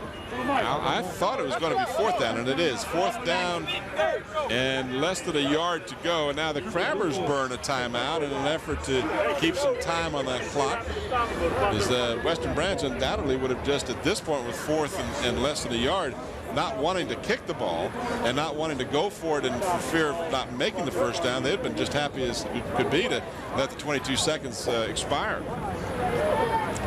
So a timeout called by Hampton. That's their final timeout according to the scoreboard. Talk about what happens if Hampton does win this game, and they've certainly got a comfortable lead here as we go to halftime, but nothing's ever assured in the playoffs. If Hampton wins, they will host next Friday night here the winner of the Norview Heritage game. It'll be an 8 o'clock start, and we encourage all of you to go on out if that's going to be the case, and we'll let you know as we approach the end of the ball game. Well, Tim, they're going to go for it. They're not going to go for it. Maybe they're going to try to draw the Crabbers offside. We've seen that happen before, but maybe they figure they can get that inch. Long count. And it's going to be very close. It's going to be, it depends on the spot. Yeah, he didn't get a lot. He didn't have to get a lot, but we'll just see now. They'll stop the clock with 18 seconds remaining. And if they got the first down, of course, it's all academic. Well, Hampton says that they didn't get it. Well, if they did not, and they're going to bring the chains across, but if they did not get it, Hampton will get the ball, and the clock will not start until the snap of the ball. And it looks like they came up short. So Hampton takes over. Well, that's a big gamble. Well, now you got Brian Smith with a real good leg. He's got great. He's had a couple of problems with his extra points tonight, but we've seen him. And a field goal here would be about a 45-yard attempt. They've got time to run a couple of plays if they don't get tackled in bounds. They used all their timeouts, so that would not be an option to them. Mac Jones in motion to the near side. Higgins has trouble with the snap, finally picks it up, gets away. He's still loose, now throws it up for grabs in the end zone. Incomplete. Carlos Campbell, among others, Mac Jones there and Derek Fenner, all of them intended receivers. How he did not get tackled is beyond me. Well, that ball was down. In fact, in most cases, if you're the coach, you'd say, just grab the ball. Don't let them get the ball. Well, we're going to go for a field goal, Tim. All right. I see Brian Smith is in, and the ball is spotted at the, what's that, about the 26. Watch the replay. Watch the replay. You're going to see a real scramble here by Higgins as the ball, he kind of backed up and the ball didn't quite get to him, and then all of a sudden he comes out of the pack with the ball and then rifled into the end zone. Incomplete, just too long for anybody. About a 43-yarder. Well, it's up, and it is going to be no good. Wide to the right, and that comes with just 4 seconds left on the clock. So the Bruins will have the ball at their 20 after the touchback. So Brian Smith unable to hit the long field goal. And the Bruins now will have 4 seconds to burn before halftime. Hampton 32 and Western Branch 3 in what would probably be the final play of the first half.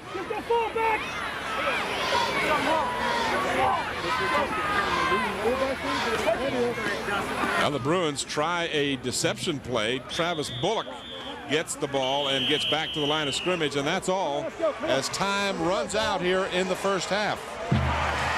So after one half, our score at halftime, Hampton 32 and Western Branch 3. We'll return to Darling Stadium for the third quarter of action after a brief timeout.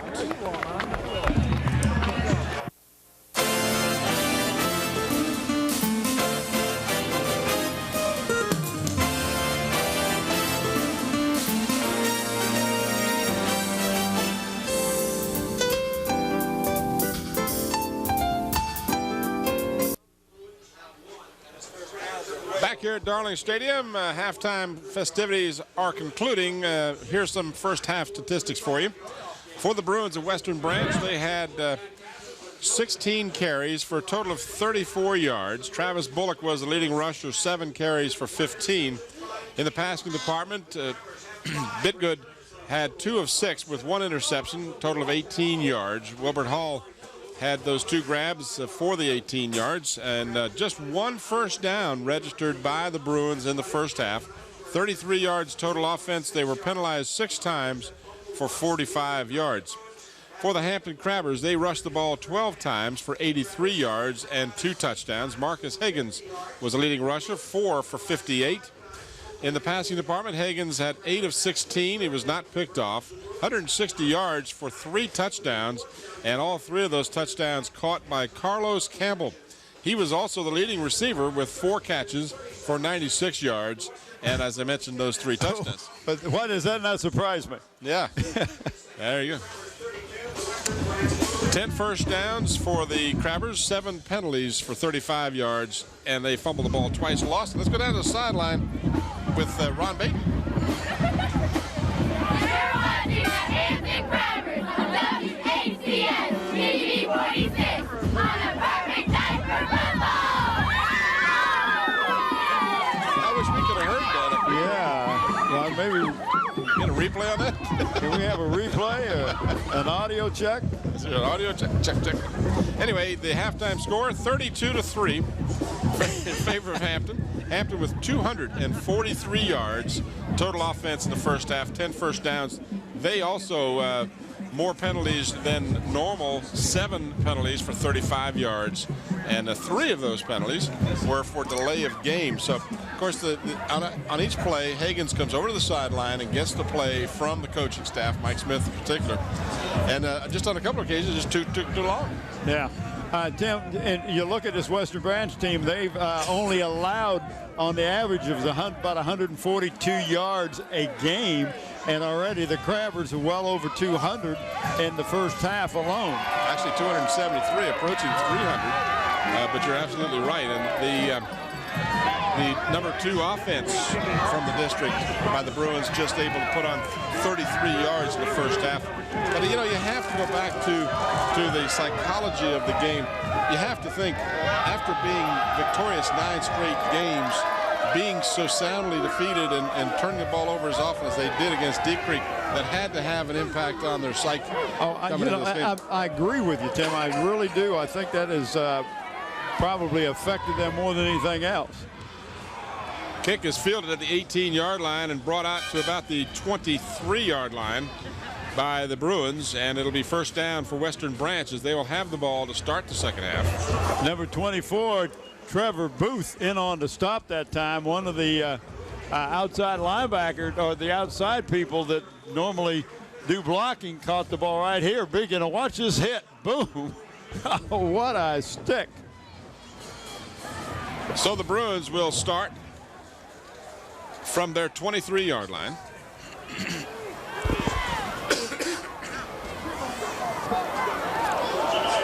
And we've got penalty flags on the first play of the second half. It's probably illegal procedure, but I've been wrong before, so let's wait and see. And that's what it is. Oh, you're right. I'm right. We'll make it first and 15. I'm Tim Cole along with Bob Hintz and Bob Killer along with our Channel 46 crew. And again, we welcome those viewers in Chesapeake on Channel 48 watching tonight's ballgame. Hampton 32, Western Branch 3 as the second half just underway. 1st and 15. Western Branch sticking to the ground. That is Travis Bullock who got the call. Yeah, number 31, Tim. He's a senior, but Tim is not a big kid. He's only 5'6", 155. One thing that Western Branch does have is a lot of speed. They don't have necessarily big backs, a bruising back, but they have a lot of scat backs. You give them a crack and they can go. Pickup of 4 on the last play by Bullock, 2nd and 11. Bitgood wants to pass it. Oh, my goodness. Wow, would that have been a touchdown? Yes, and he knew it, and that's one of the reasons he didn't make the interception. That was, again, 21, Jimmy Williams Jr., and all he could see was the end zone and forgot to put the ball away. But, boy, that was a real bad pass by yeah, he was probably so surprised that the ball hit him in the hands, and he was so wide open. Well, Gear Printing is a place to go for all your printing needs. Any business cards, letterhead, etc. You get the personal touch that's only available at Gear Up Printing. They're located at 1909 North Armstead Avenue. Give them a call, 8277. 3rd down and 11. Bitgood again wants to pass, does complete the pass, and it's out at the 30-yard line, which will be short of the 1st down as the receiver, Robert Webster, is stopped from any forward progress at the 30-yard line. And there we see Bunny, and who's that other? Bunny Brown. I told him he was a celebrity. He has got that seat reserved. Anybody sits in it, they're in for a fight.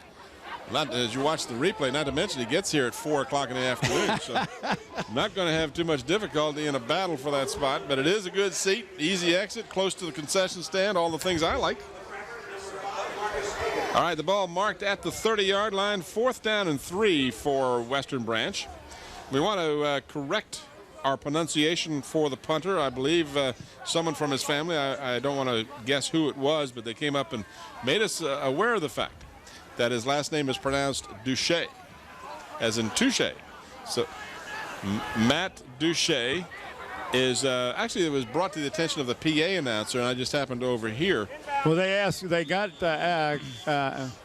Raymond Mann off the field. He was slow getting up from that hit, and the referee escorted him over to the side. So Duche almost has it blocked as Callaway got there. 39-yard line is where Higgins feels it.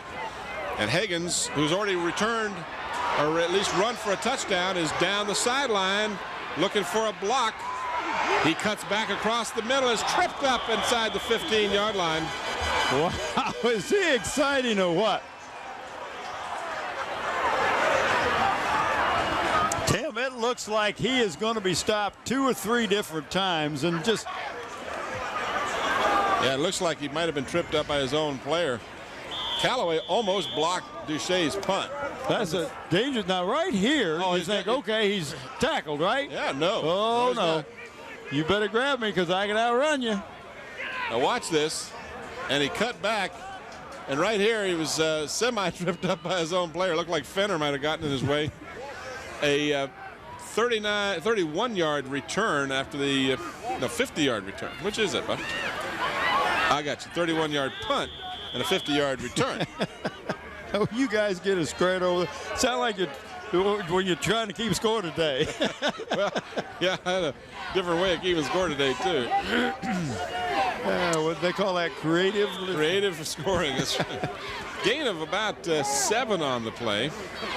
Brings up 2nd down and short. 2nd down and about 3. The Crabbers can get a 1st down without scoring as the ball needs to get inside the 1 for a 1st down. Harold Mitchell, number 55, and Stephen Williams, the 75 and 70, Stephen Williams comes into the lineup to give him some bolster, but now we have a timeout.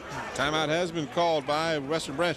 I want to take a second here to pass on our best wishes to Stephen Lee, a Hampton Crabber who was injured 2 games ago when the last game we did here at Darling with the Phoebus Phantoms.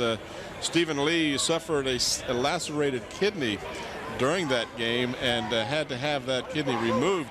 And I understand from what I've read in the newspaper, he intends to return next season to play ball if he can be released by the doctors. He is a junior this year, so he has 1 more year of eligibility. But our very best goes out to Stephen Lee and speedy recovery. Well, in that same light, we want to send our best wishes out to Wade Trainum, who, from what I have understood, has suffered a heart attack and is in the hospital.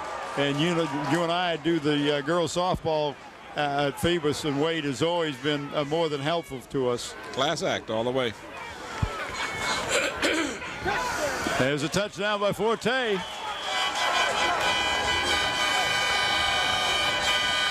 Chuck Forte.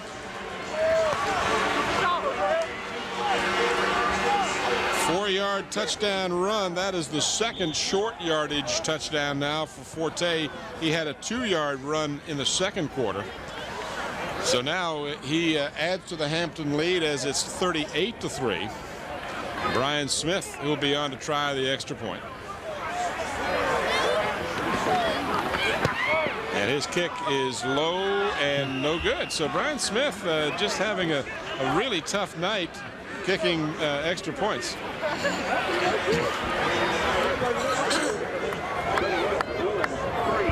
Well, that is all a timing thing when you're kicking the ball.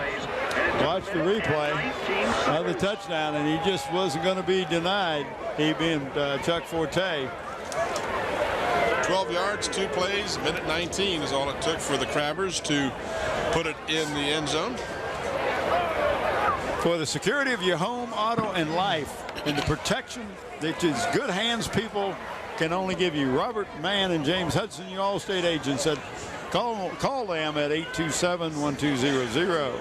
And don't forget to check out your neighborhood Zooms. They have 5 convenient Hampton locations. They've got that great Beantown coffee on a chilly night like tonight. They've got the Citgo gas. They've got all that stuff at Zooms Citgo.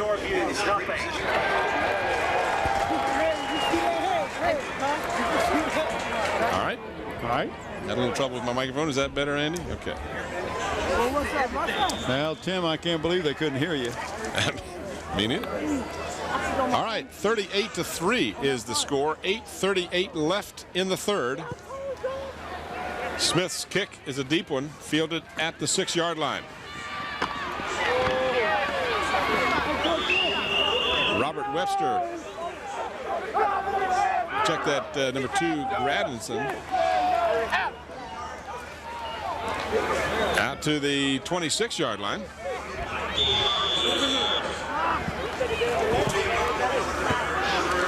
So the Bruins will try to get it untracked again. A 53-yard kick with an 18-yard return by Grandison.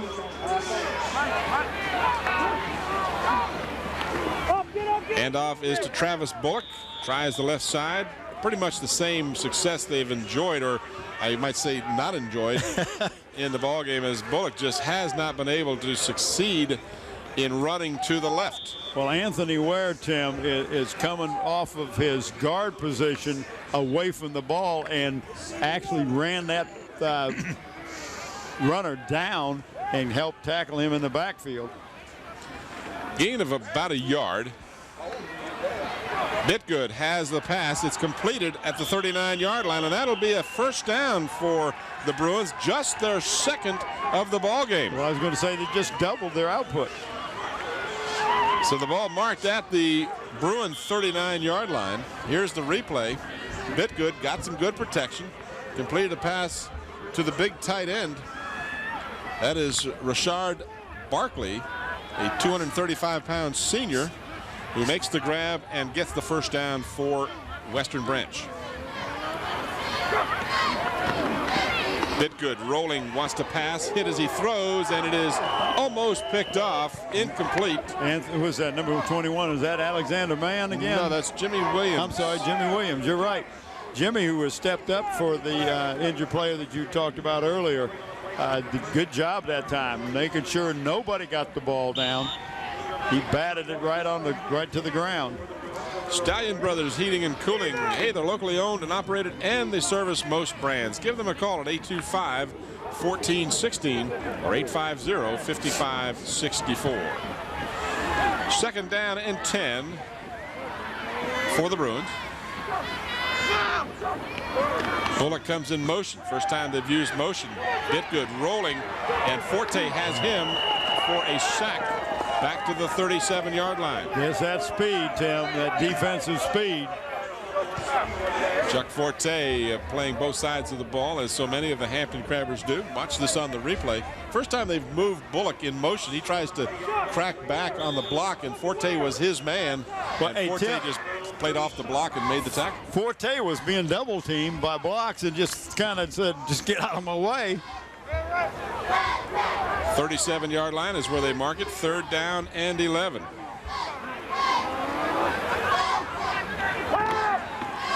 Bitgood throwing on almost every down. This one is picked off. Fenner. Derek Fenner down the sideline. He may go all the way. He is going to go all the way. He outraces all the Bruins. Interception, return for the touchdown.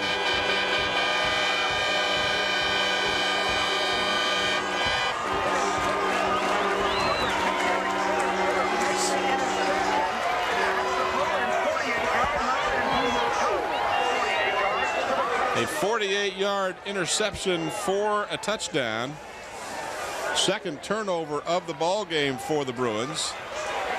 And it's a very costly one, as the Bruins now see themselves fading rapidly, 44-3. Tim, what happens with this kind of offense is that the running plays really set up the passing. Well, they have not been successful with the run, and then you try to force the pass in, and the Crabbers are ready for it. Smith is good with the extra point, so it's 45-3.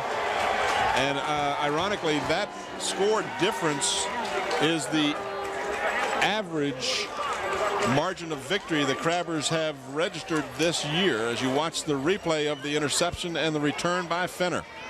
This is just a poorly thrown pass, and Fenner does a great job. Look at the speed by Fenner here. Now he's got 5 Bruins chasing him, and none of them have a chance to catch him before he goes in the end zone.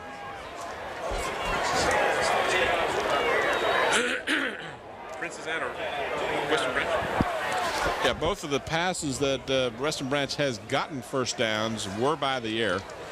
They have not successfully gotten a first down. As you look at, is that Susan? Oh, yes, it is. She's glad to be here. Yes, Susan she's Bowers. glad to be here. And doing a good job as always, as all our camera people do. So the Crabbers right on their offensive average for the season. They average 44.6 points per game. They've just gone over that. And they allow 2.3, so they've allowed a little more. If the game ended right now, those would be their averages on the season. So they have just totally dominated the Bruins this evening. Smith will tee it up and kick it off again. And this is taken by Grandison at the 10-yard line. And he is downed at the 21-yard line. Carlos Campbell, Tim, I had my eye on him that time, went down the field, avoided 2 blockers, and made that tackle.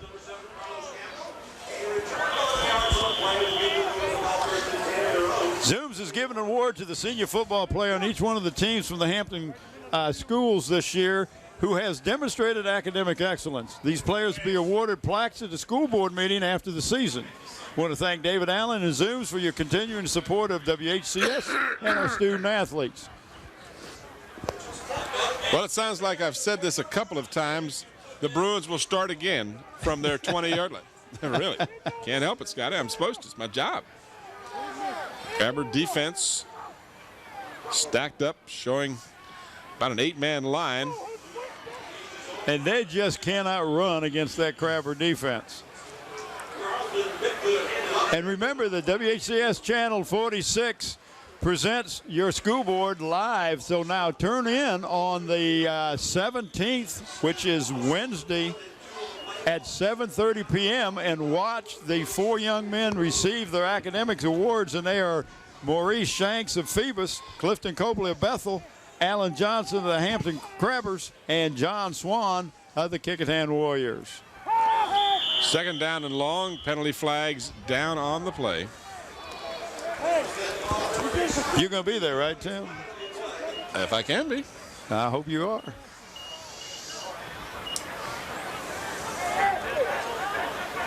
So the penalty, illegal procedure against the Bruins. See, not only can we not run the ball, we lose on a penalty.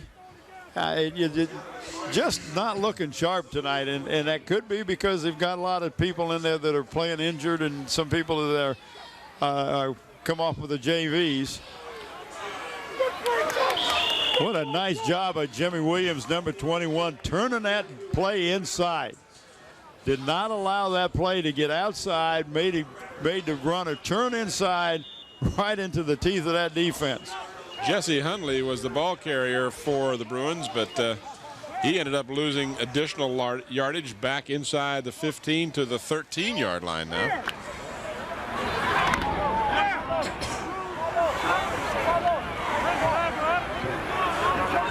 Alfonso, hey, Week.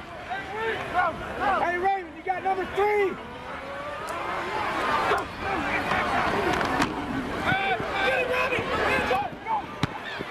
And the pass completed to the 25-yard line. Our director opening up the sideline mic so you could hear some of the action on the field. I kind of like that, Scott. It was pretty neat. And you could hear A couple of players talking and yelling to each other. Nice job that time running to the right and hitting the receiver wide open. But this is a punting situation, and that can be an experience in itself. Hall, number 9, made the grab for the Bruins, but it was not enough for a first down as they come up about 5 yards short. So Duche will be on to kick yet again for the Bruins. And once again, Higgins is back. This is a direct snap. And it's going to be a very costly fake because the Crabbers will get it at the Bruin 20-yard line. The Bruins down by a ton, figured, what have we got to lose? You might as well try a trick play. Maybe we can get something to break here, but I tell you, the Crabbers are so ready.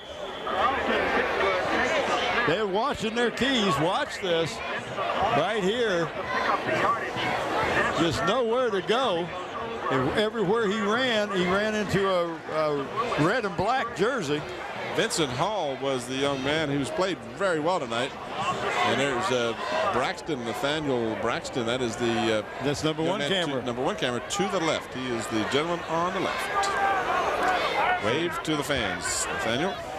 Higgins will now try to add to the Hampton score. Carlos Campbell, the intended receiver, incomplete. As a lot of contact between himself and Dominic Blizzard. That little Blizzard, you gotta like him. Oh, I do. I just love the fact that a 5'3", 150 pounder is out there battling with guys that are outweighing him by 100 and 200 and even some cases more. But I love that. I love to see the little guy. Here's your replay, and that was a good job of coverage too, because Blizzard was right there.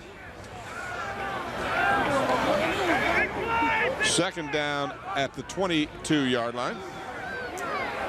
2:20 left here in the third quarter. Hampton 45 and Western Branch 3. Higgins play action. Has time over the middle, wide open, and a score. Chuck what Forte. A nice. And number 33 for the Western Branch, and that's Bitgood. Thought he had the interception, but what a nice throw that time by Carlos Campbell. Don't leave that open, that middle open. You said not from Carlos Campbell, from Marcus I'm Higgins. sorry. Carlos has caught so many passes tonight. So Campbell's got 3 of them. Yeah, that was Chuck Forte on the receiving end from Marcus Higgins. That's 4 passes for touchdowns, and again, the extra points are an experience tonight. Well, and I watched at that time, and it looks like the center and the ball and the holder just not getting it together. You saw the replay. Forte wide open up the middle, scoring easily to make it now 51-3. And there she'll be late. That just took 2 plays, 23 yards, 38 seconds. That's all it took for the Crabbers to capitalize on the fake punt that was unsuccessful.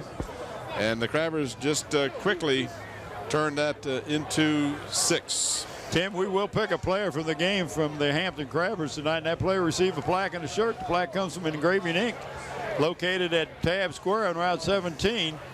For all your engraving needs, contact Jim at 596-8850. David Buckwald is the owner. Shirt comes from Islander Hardware and Sporting Goods, and they're located in Pocosin. They can meet all your sports needs with a full line of athletic goods, both team and individual, equipment and uniforms, plus screen printing.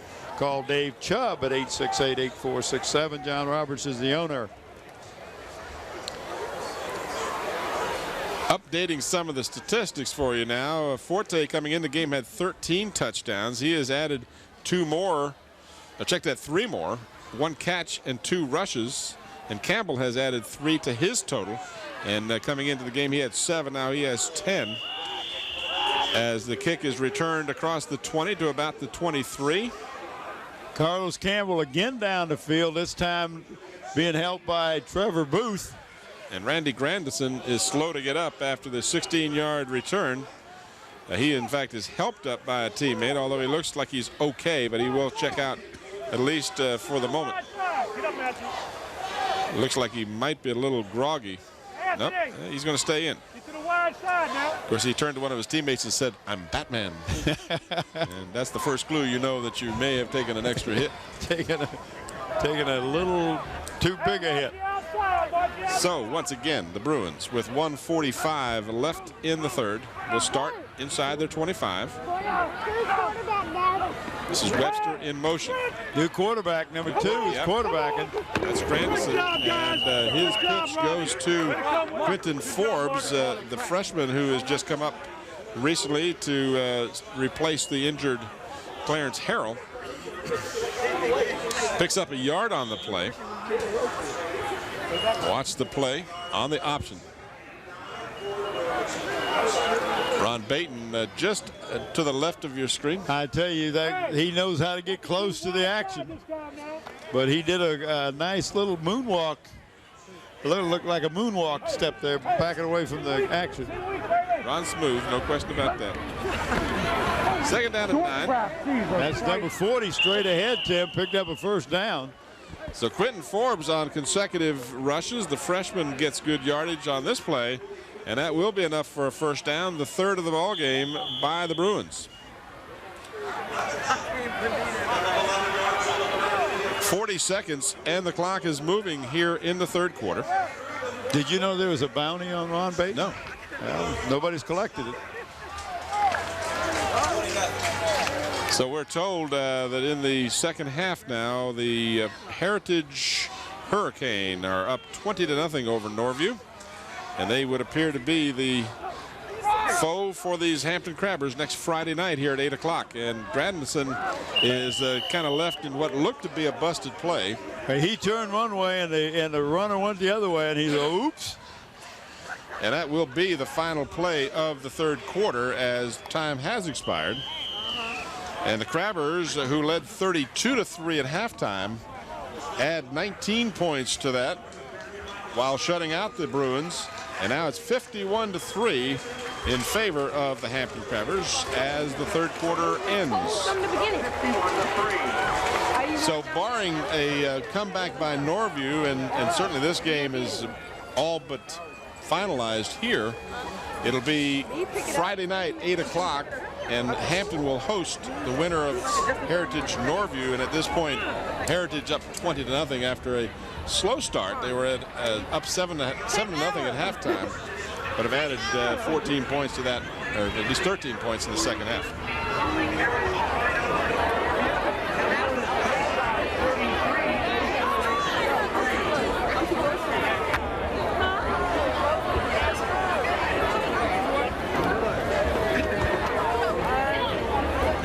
Deep Creek down 13-0 late in their ball. Princess Anne? Yeah. That's the first time Princess Anne's been to playoff, I think, since about 82, if I'm not mistaken. Interesting, when I was going through these statistics I was telling you I found on the web at the BHSL, went back to the year when I was back in high school, back in the Triassic period. I was going to say, that's really taking us back. That's when Hampton won their first game. Yeah. Back when they won the first of 619 back in 1920. No, not quite that far. But at any rate, from the 35-yard line, you're mean to me. Grandison rolling, throwing, and it's incomplete, intended for Travis Bullock. Now, what I saw was they were looking at some of the statistics. Of course, some of the things I saw was Ronald Curry's name cropped up a couple of times in there. Total offensive yards in a season. He had 185 touchdowns in his career. He had 76 in one season. He had 36 passing, and he ran for 40 touchdowns. 40 touchdowns in one season he ran. Had 8,212 yards passing in his career. But I'll get to my point here in just a second. As the ball is, well, now they blow the whistles. Now they're blowing the play dead. Quentin Forbes running down the field, but the play has been stopped, and I'm not sure why. Now a late flag comes down as the coach for Western Branch is on the field, wondering what in the world is going on. So, quite frankly, I got to wonder myself. Well, you know, inadvertent whistles happen, and I think that may have what happened. It looked like the player was down, but he was not. But a bad break for the Bruins. Well, while they untangle us, my point I was getting to is 1963, Buster O'Brien and Princess Anne. When you said Princess Anne, it triggered that memory. Buster O'Brien, remember him? That Princess Anne team was awesome.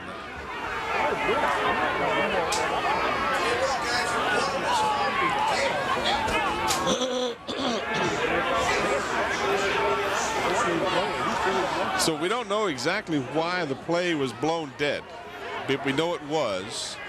And then in protest, I'm not sure what this first signal is when he points directly out in front of him. I haven't seen that from the official. Scotty, did he happen to say what the call was besides unsportsmanlike?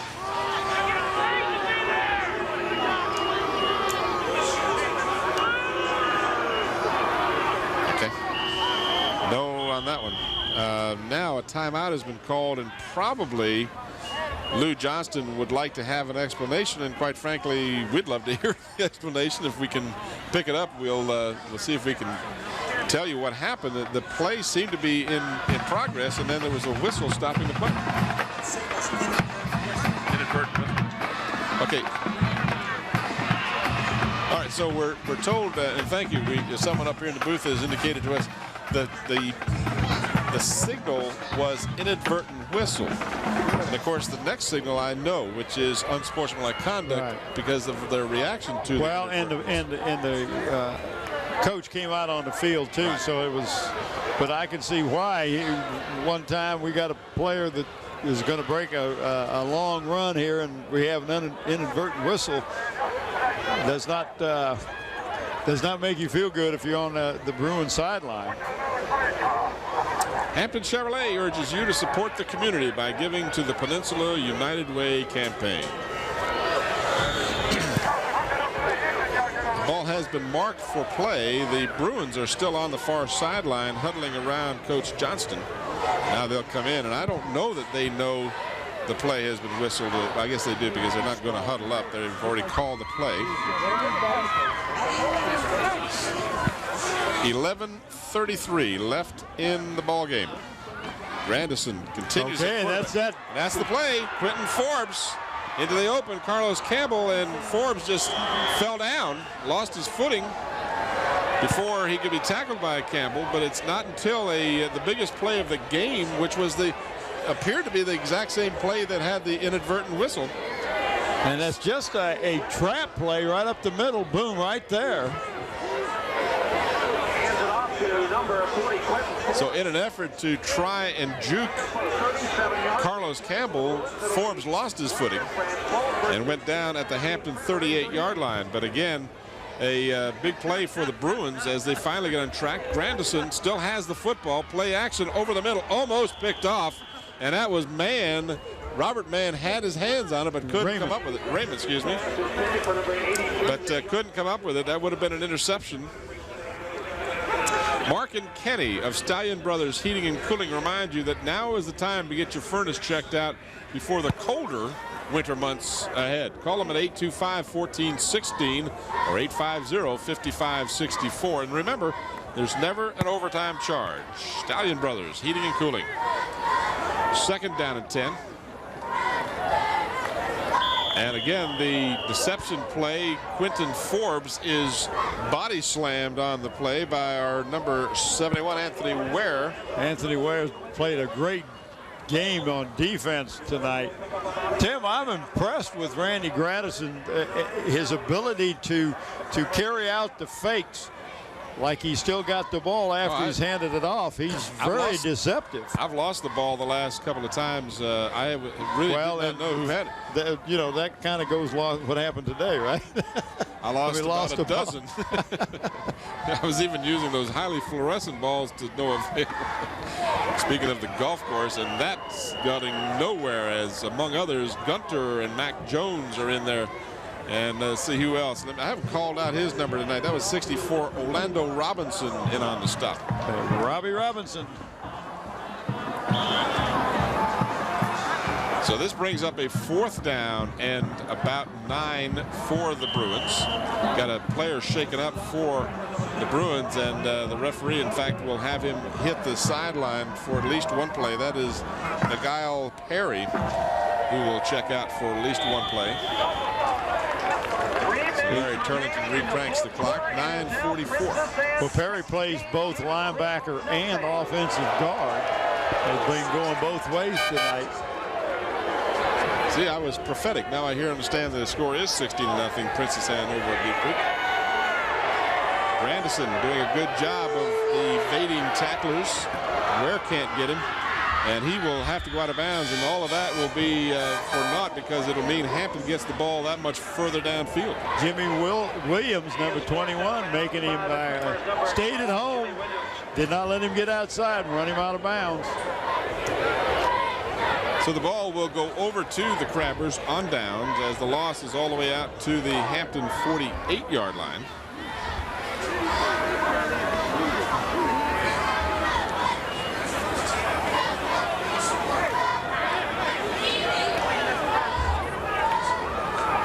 We're in the 4th quarter, 9:20 left here in the ball game. Hampton 51 and Western Branch 3.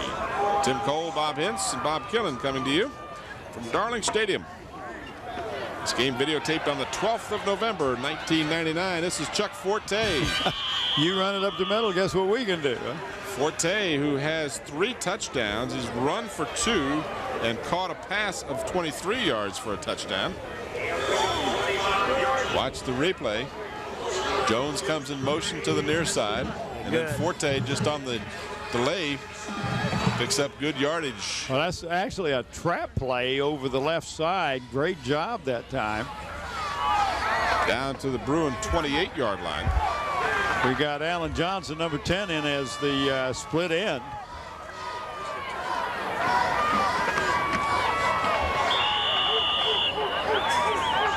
And that is a new number in the backfield for the Crabbers. That's Stephen Wyatt, number 43, who gets the call. So Wyatt picks up just a yard on the play, 2nd and 9. 8:24 on the clock. And at this point, I'm sure the Crabbers just want to wear the clock out, get everybody back healthy for next week's contest against either Norview or Heritage next Friday night here, 8 o'clock at Darling Stadium. Come on out, support these high school players. $5, that's all it costs to get in. That's the full price. And if you're a student, and senior citizens also get breaks. Flag down in the backfield, in the end zone, wide open, touchdown, but a penalty flag is down. That is Wyatt, Stephen Wyatt, who made the catch, but I think we're going to have a holding call against the Crabbers. Oh, illegal shift. That's illegal shift. That flag didn't get thrown until the play was well into progress. Yeah, maybe he was having trouble pulling it out, but that was young man Wyatt was the young man that was in motion that time. Went in motion and down the sideline and made a nice adjustment to the ball to catch it in the end zone, but so the penalty will negate the touchdown, and we'll return to Darling Stadium for the conclusion of tonight's ball game after this brief timeout. All right, after the penalty, it's 2nd down and 15 to go. Draw play. Mac Jones. No, that's not Jones. That's Wyatt. I'm sorry, 43, not 33. I thought it was awfully small to be Jones, but that's Stephen Wyatt, who was denied the touchdown on the penalty a moment ago and almost got one on that play as he rumbles all the way down to the 3-yard line. And it'll be a 1st and goal for the Crabbers. Stephen Wyatt carrying the ball. Watch the replay right here on the draw play. Just a draw. Nice job here to avoid that tackler.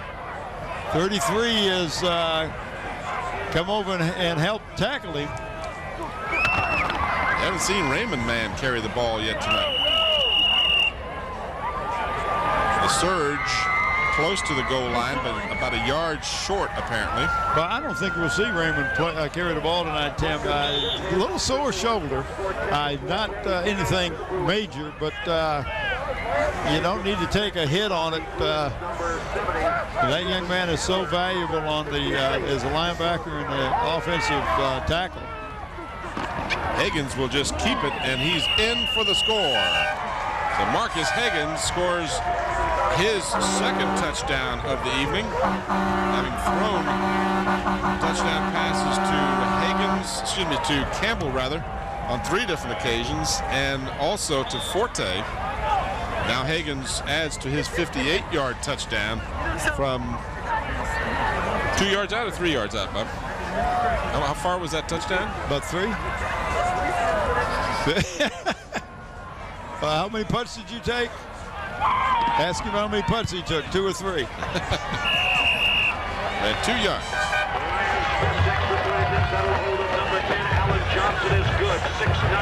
So Smith adds the extra point. So at one point the score was 7-3. And that's the last time that the Bruins That's saying they scored 51 straight points. I think that's what I'm trying to say. That one was 53 yards, 5 plays, and 3 minutes and 1 second the Crabbers took.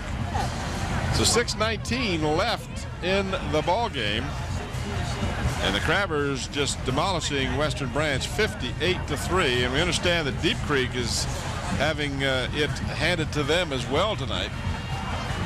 You need car insurance? Get Sure the do. best. Call Robert Mann and James Hudson, your Allstate agents at 942 Big Bethel Road. Give them a call, 827-1200. And don't forget, after the game, make the trip to Zooms. Zooms is your friendly neighborhood location. 5 of them in Hampton and 1 coming to Newport News soon. Not soon enough. Not soon enough for Tim. He wants those potato wedges. Oh, man, those are good. Not wedgies. No, not wedges. Wedges. And we got fried chicken, and we got Well, all what if you have 2 wedges? Could you call them wedgies? I guess you could. Call them anything you want. Just don't call me late for something. That's right. All right, Smith kicks. And this is Grandison, I believe, or is that Blizzard? No, this is Blizzard this time. And Oh, wow. What a nice move he made right there. He is so quick. All the way out to the 45-yard line. That is Dominic Blizzard, the little guy. And he just hurdled a tackler. I don't know which one it was. He can play on my team anytime. Printing is our only game, and we're good at what we do. So whatever your printing needs are, give us a call at Gear Up Printing at 827-8277. Watch the replay here as he just... Right here. Someone tried to throw a shoulder tackle on him, and he was not going to have any of that. The Raymond man grabbed him by the shirt, and he said, I'm going out of bounds. 38 yards on the return, all the way out to the 45-yard line by Dominic Blizzard.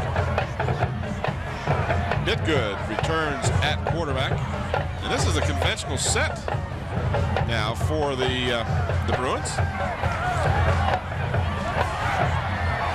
And the young man Travis Bullock all the way down to the Hampton 30-yard line. So one of their best running plays of the game, I should say, gives them a first down at the Hampton 30. There was almost 8 minutes remaining in the third quarter before Western Branch got their second first down of the ball game after having gotten 1 in the first half. So the Hampton defense is allowing some yardage here, but again, still have not allowed the touchdown. I tell you, they made some nice moves in there. Bullock ran into a wall that time as cutting back. He made a mistake of running into Orlando Robinson. Robbie said, whoa, go the other way. Ball marked at the 29-yard line of Hampton. Hampton registered 7 shutouts during the regular season. Most points they allowed was just 13 to Heritage, which leaves nothing to be ashamed of. Heritage, a very potent team, gave up 7 in a 63-7 victory over Kickintan, and then allowed Gloucester to have a field goal. Those are only 3 teams all year that were able to score on the Crabbers. Bitgood wants to throw. He throws in the corner of the end zone. Receiver went down. No penalty flag on that play, and best chance to make the grab were by 2 red and black clad Crabber defenders. That's right. There's Higgins and Campbell back there defending on the play. 4:49 left on the clock. Third down and a long 9 for the Bruins. Well, we're going back with Going to keep number 33 in a quarterback. That's Gaddison. I'm sorry, Bitgood. 1 minute to go. Princess Anne 23, the Hornets 7. Grandison throwing for the end zone, and it's picked off. Higgins decides to bring it out. Marcus Higgins with a move, and he is still on his feet. And now finally brought down as Bullock tackles him at about the 11-yard line. Is that a flag on the play, or is that just a piece of a uniform? That was out there earlier. I saw it earlier. I thought it might be a flag, but it was not. So Marcus Higgins, having thrown a number of touchdowns, decides to intercept one. Here's the replay. Bitgood just overthrows. And Marcus is coming off, Tim. He is probably winded, and that'll bring in Gunter at quarterback. Higgins has a good reason to be tired. Well, he won't go down. He just keeps running and running and running. Well, he's been punting. He's been returning punts. He's had an interception. He's thrown, I think the last count was 5 touchdowns. He's run for a couple. So now the Crabbers. Number 82 for the Bruins that time made a nice target. That's Barkley, the linebacker, 6'2", 235, senior. Gain of about 4 on the play. 2nd down and 6. Ball is at the Hampton 15-yard line. Alfonso Gunter is at quarterback now.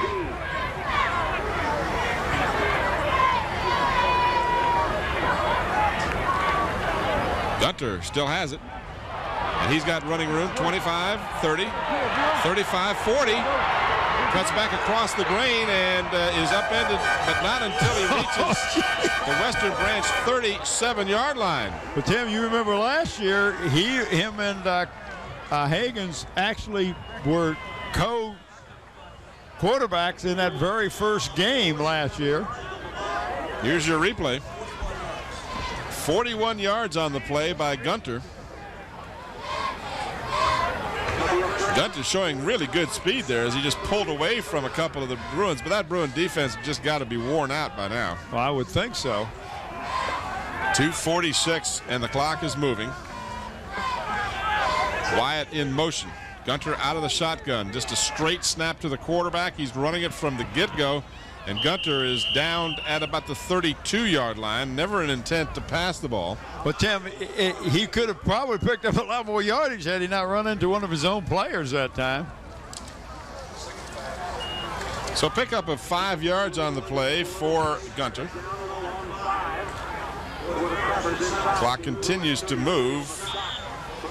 Western Branch has 1 timeout remaining, and they're apparently in no hurry to call that. But again, we want to congratulate the Bruins on a great season in spite of the last 2 weeks. You don't have a 9-2 record and not celebrate an excellent opportunity or, just a great season for this team. They just ran into Deep Creek, who's been dominant all year long, and Hampton, who many think is the best dominant Hampton. for the last, we know for sure, the last 5 years. But a lot of people think this is the best Hampton team in years, and that includes the Ronald Curry teams. Well, and Tim, you probably got a quicker defense team-wise than they've had in many years, and are real good hitters. Clock moving, 1:20. Forte gets the call and picks up some yardage. Well, he's just trying to pick up the first down, and I don't know whether they're going to spot it. It looks like he may be a little short.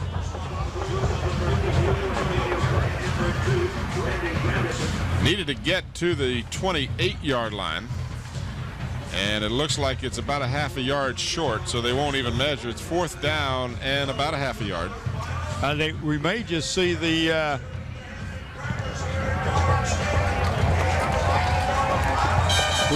a quarterback keeper here. So we hear the PA announcer indicate that Heritage has defeated Norview, to really no one's surprise, as Forte gets the call, and depending on the spot, we'll have a first down.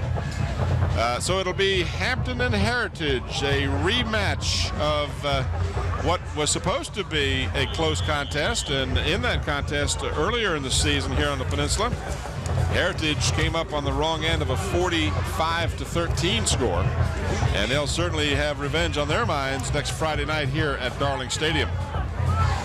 8 o'clock will be the game time. Come on out. There will be a full house. Get your tickets early.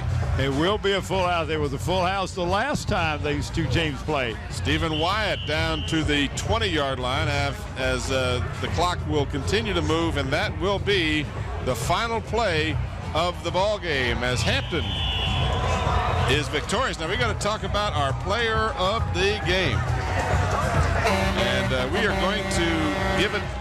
We're going to give it to two of them. We're going to go with Anthony Ware. I thought did a great job.